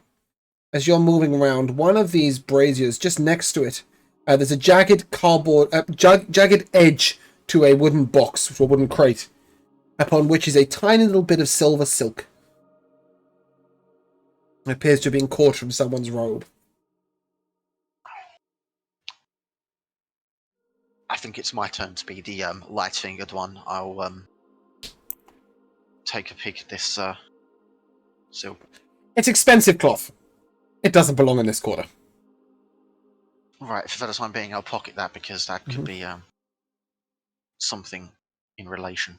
If Natasha finds a rat that isn't nose blind, and it sniffs the silk, there is a smell of cedar coming from the silk itself. Whoever was wearing this robe also lit the cedars. I see. Would I have been able to tell that as well just from giving it a sniff, or? Maybe, Not but really. the rat's more specific. No, yeah, okay, that's fair. In all fairness, I think a Leonin nose is probably a little better than your average human nose, so yeah, maybe. Yeah, that's what I was thinking. Yeah. So which building is this particularly that's been encircled? Sal Flatfish's house. It is Sal's, exactly. Yeah. Correct. But the mark has been removed. Mm-hmm. And the So cedars there's have been left, which is telling because these weren't found around any other house, right? Yeah. Surely they wouldn't have been setting that up to stop us from following them. Surely they couldn't have planned No. that. No. You work out immediately, like I said, with your intelligence check, that these were part of some kind of ritualistic spellcasting that perhaps didn't reach completion. Yeah, they must have abandoned when they realised they were being watched. Mm-hmm. I don't think we're likely to get much more from this tonight. I think our plan of having the rat follow them is stumped at this point, right? Yeah, I mean, I suppose it's somewhat comforting to think that they were concerned enough about us to move on, rather than just assuming they could easily outmatch us. But I don't know that we've got any more we can do with this, unless we have some way, perhaps back to the scroll shop or something like that. I don't know if there's anything we can do. They've been keeping watch on this place. Is there any way we can try to do I've had anything to an find idea. them? Oh, I have had an idea. Okay. So... Do bear in these- mind, just for reference, it is currently 3 o'clock in the morning. Yeah. Right, yeah. Well, we can't do anything at this time of the morning, yeah, but this expensive silk from this particular cloak or robe, I'm guessing it's a sort of priestly type robe that it may come from, or some form of No. Just a decent cloak. Decent piece of clothing. decent piece of If you clothing. moved into the nobles' quarters or the artisans' quarters, this silk will be as common as muck. It just doesn't belong in the peasant quarter. Right. Okay. Well. Okay. That's my idea shot then. Okay. Sorry. That's fine. No, my thought was checking with the temples and see if anyone would recognise the sort of thing involved. If it was Nothing some kind of specific to anything like No. that. No. No ritualistic definitely markings or not. anything. Just a bit of silver cloth. Okay, I think we've exhausted all possible ends at this point, right? So we headed back to our rooms for the remainder of the night. I would ask the other two if one of the former slaves, if either of them wants to stay and just keep an eye, or perhaps both. Kentakan sort of nods, and we know little of magic, but we will watch. And watch from afar. Yeah, more about if anything really weird happens, then you'll be able to bring us message straight away. That's all. We will do so.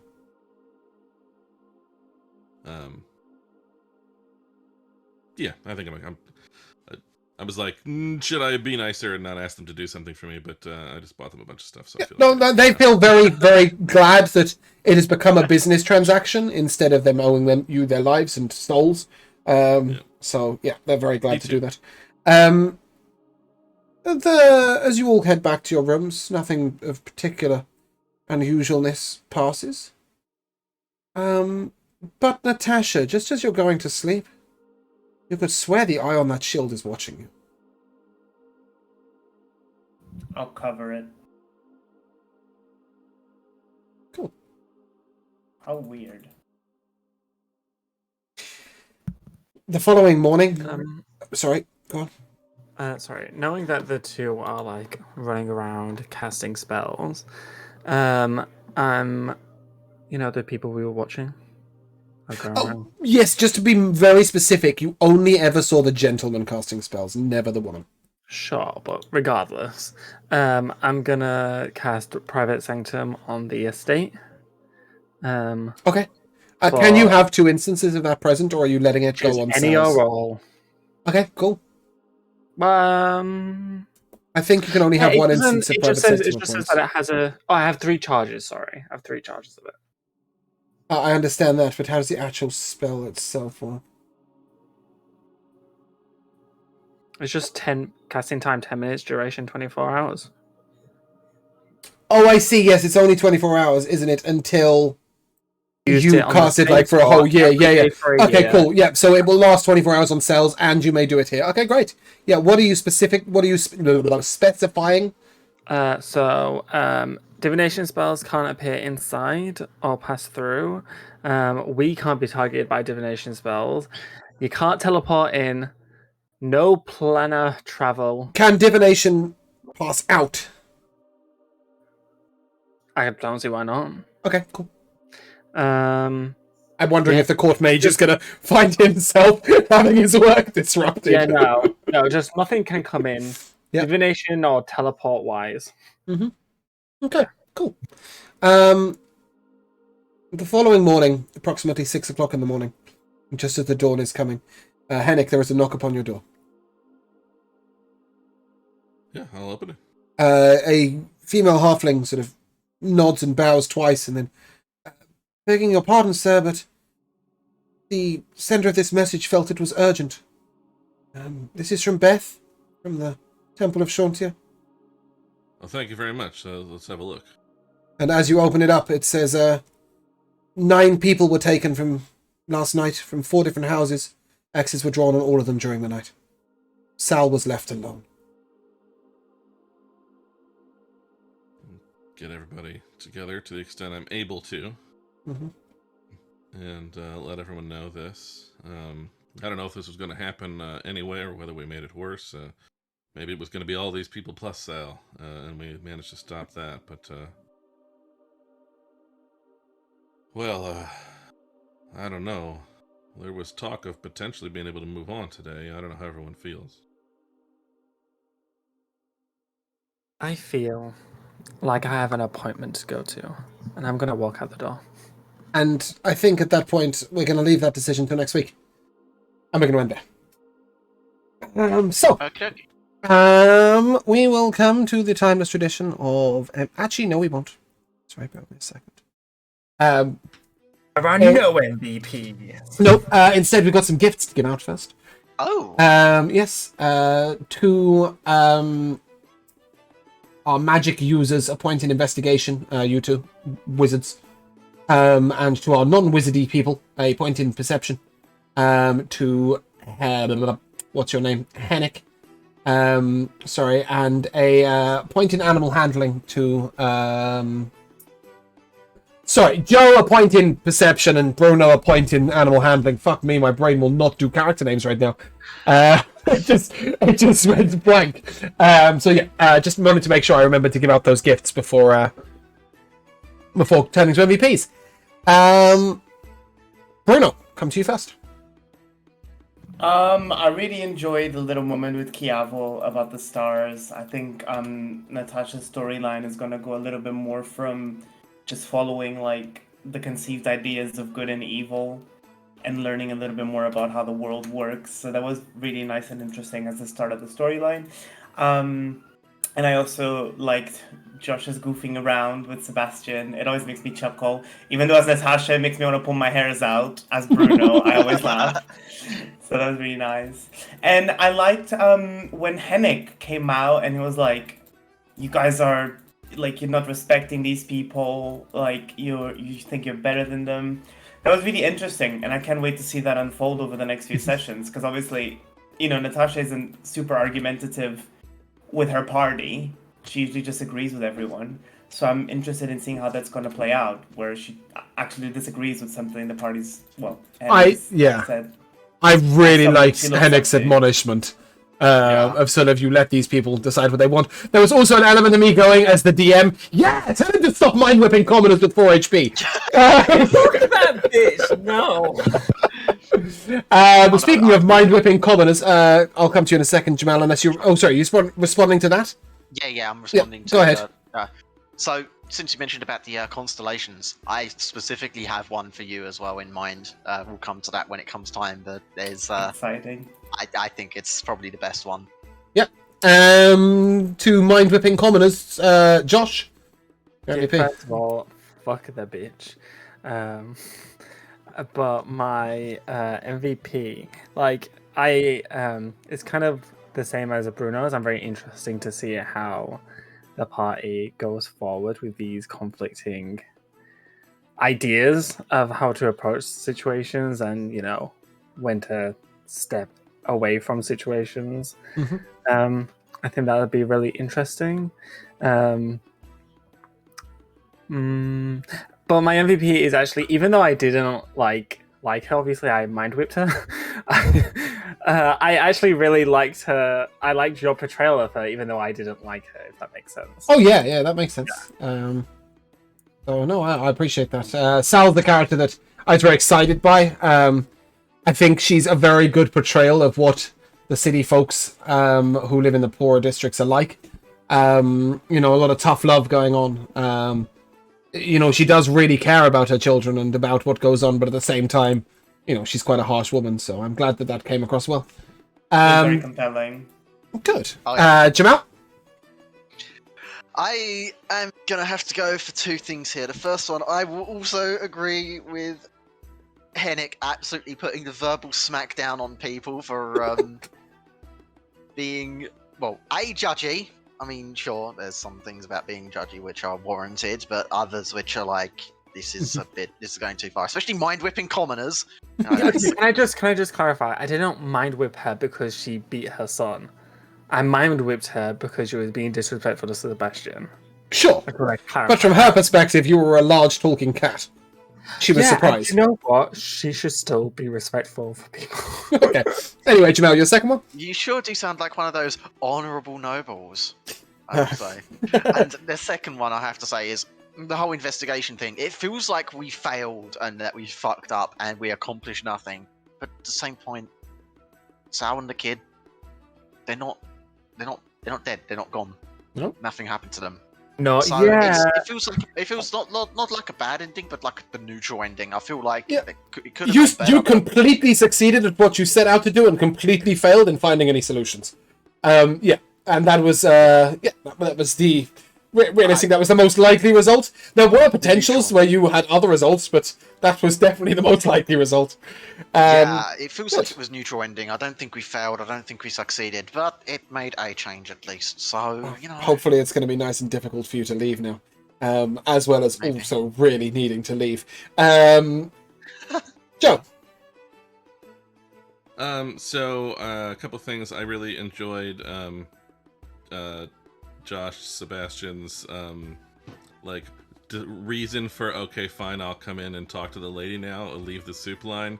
Like, oh, I guess I had no bowl, and it was like totally like a perfectly like dismissive thing in Sebastian's character, but also was like a good justification outside of like, okay, I'll go along. But then it just leaves me with this impression of Sebastian waiting for a handful of soup, which I just. I mean, I think if he did get to the front, he'd just take the whole pot.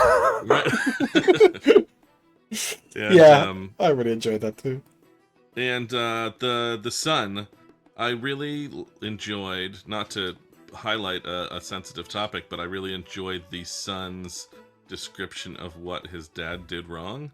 A way of describing that I think I would not be able to get from any of my American game playing friends. Oh well, yes, indeed. It was very British, but I mean, obviously, you know, we can discuss sort of as adults the topics, and it's clear, you know, that he had got on raped the next door neighbor's daughter. Right. But we don't really want to bring that up too much in the game, and also, you know, at that point it becomes a moral focus point for a lot of players. So to have it as that sort of dismissive, my dad got what was coming remark, I played with the idea of it or not happening, and I'm glad that it worked out for you. I'm really glad that wasn't a sort of something that was uncomfortable. So great. Yeah. I'm really happy about that. So obviously a wonderful shout out to Hennick's I don't know what to call it, spoken word, I guess, at the beginning. Yes, his verse. Honestly, Joe, I think that's I always say this, but that was one of my favorites. There was a specific line in there that was wonderful. I did highlight it in the chat. I didn't actually highlight it myself. The bite of a wolf who'd buy a moving mountain. Such a wonderful description of Kellic Sharazai, the Wolf of the West. Yeah, I think there was so many beautiful summaries in that, as well as this sort of reflection on the parties constantly being dragged into things that maybe didn't concern them, but also wanting to do the right thing. And I think that was a really beautiful reflection that was then echoed later on in, you know, in Josh's behavior, and previously in the prior episode with Natasha's behavior. So I mean, say Josh, Sebastian's behavior, and in the prior episode, Natasha's behavior, and sort of wanting to make a stand for what they believe is right and wrong, even when it's kind of inappropriate, right? And I loved that view of it. But we also had some really funny moments. The idea of Sebastian sticking around and doing some good things in the world on the off, heading out and doing some good things in the world on the off chance he might get some silk pajamas. Bruno's I'm a cleric, not an Uber, which definitely not a Natasha line, but it was still fucking hilarious. But I think my favorite part of the whole episode was the role playing of Noah and the cat with Bruno and Hennick. With Natasha and Hennick. Natasha and the cat, and Hennick and the boy. So sensitively handled, and yet so in-depth and interesting. I mean, I don't think I've ever had so much fun. Whenever anybody says I'm going to use speak with animals, there's always a part of the DM that sighs and goes, how the fuck's this animal going to converse? And I do have this wonderful sort of impression in my mind that all cats are proud, haughty, and think of themselves as better than everyone. And are particularly intelligent. I wonder why. It's got nothing to do with Sebastian. But no, in general, I've always had that view about cats in the world, let alone in actual fantasy worlds. So it's really enjoyable having that. And then the fact that Bruno then used it later on a rat, so I could do the contrast that the rat was just a bit of an idiot going, bad smell, bad smell. Yeah, I wish I could do the voice for rats. I'll find it somewhere. It's from...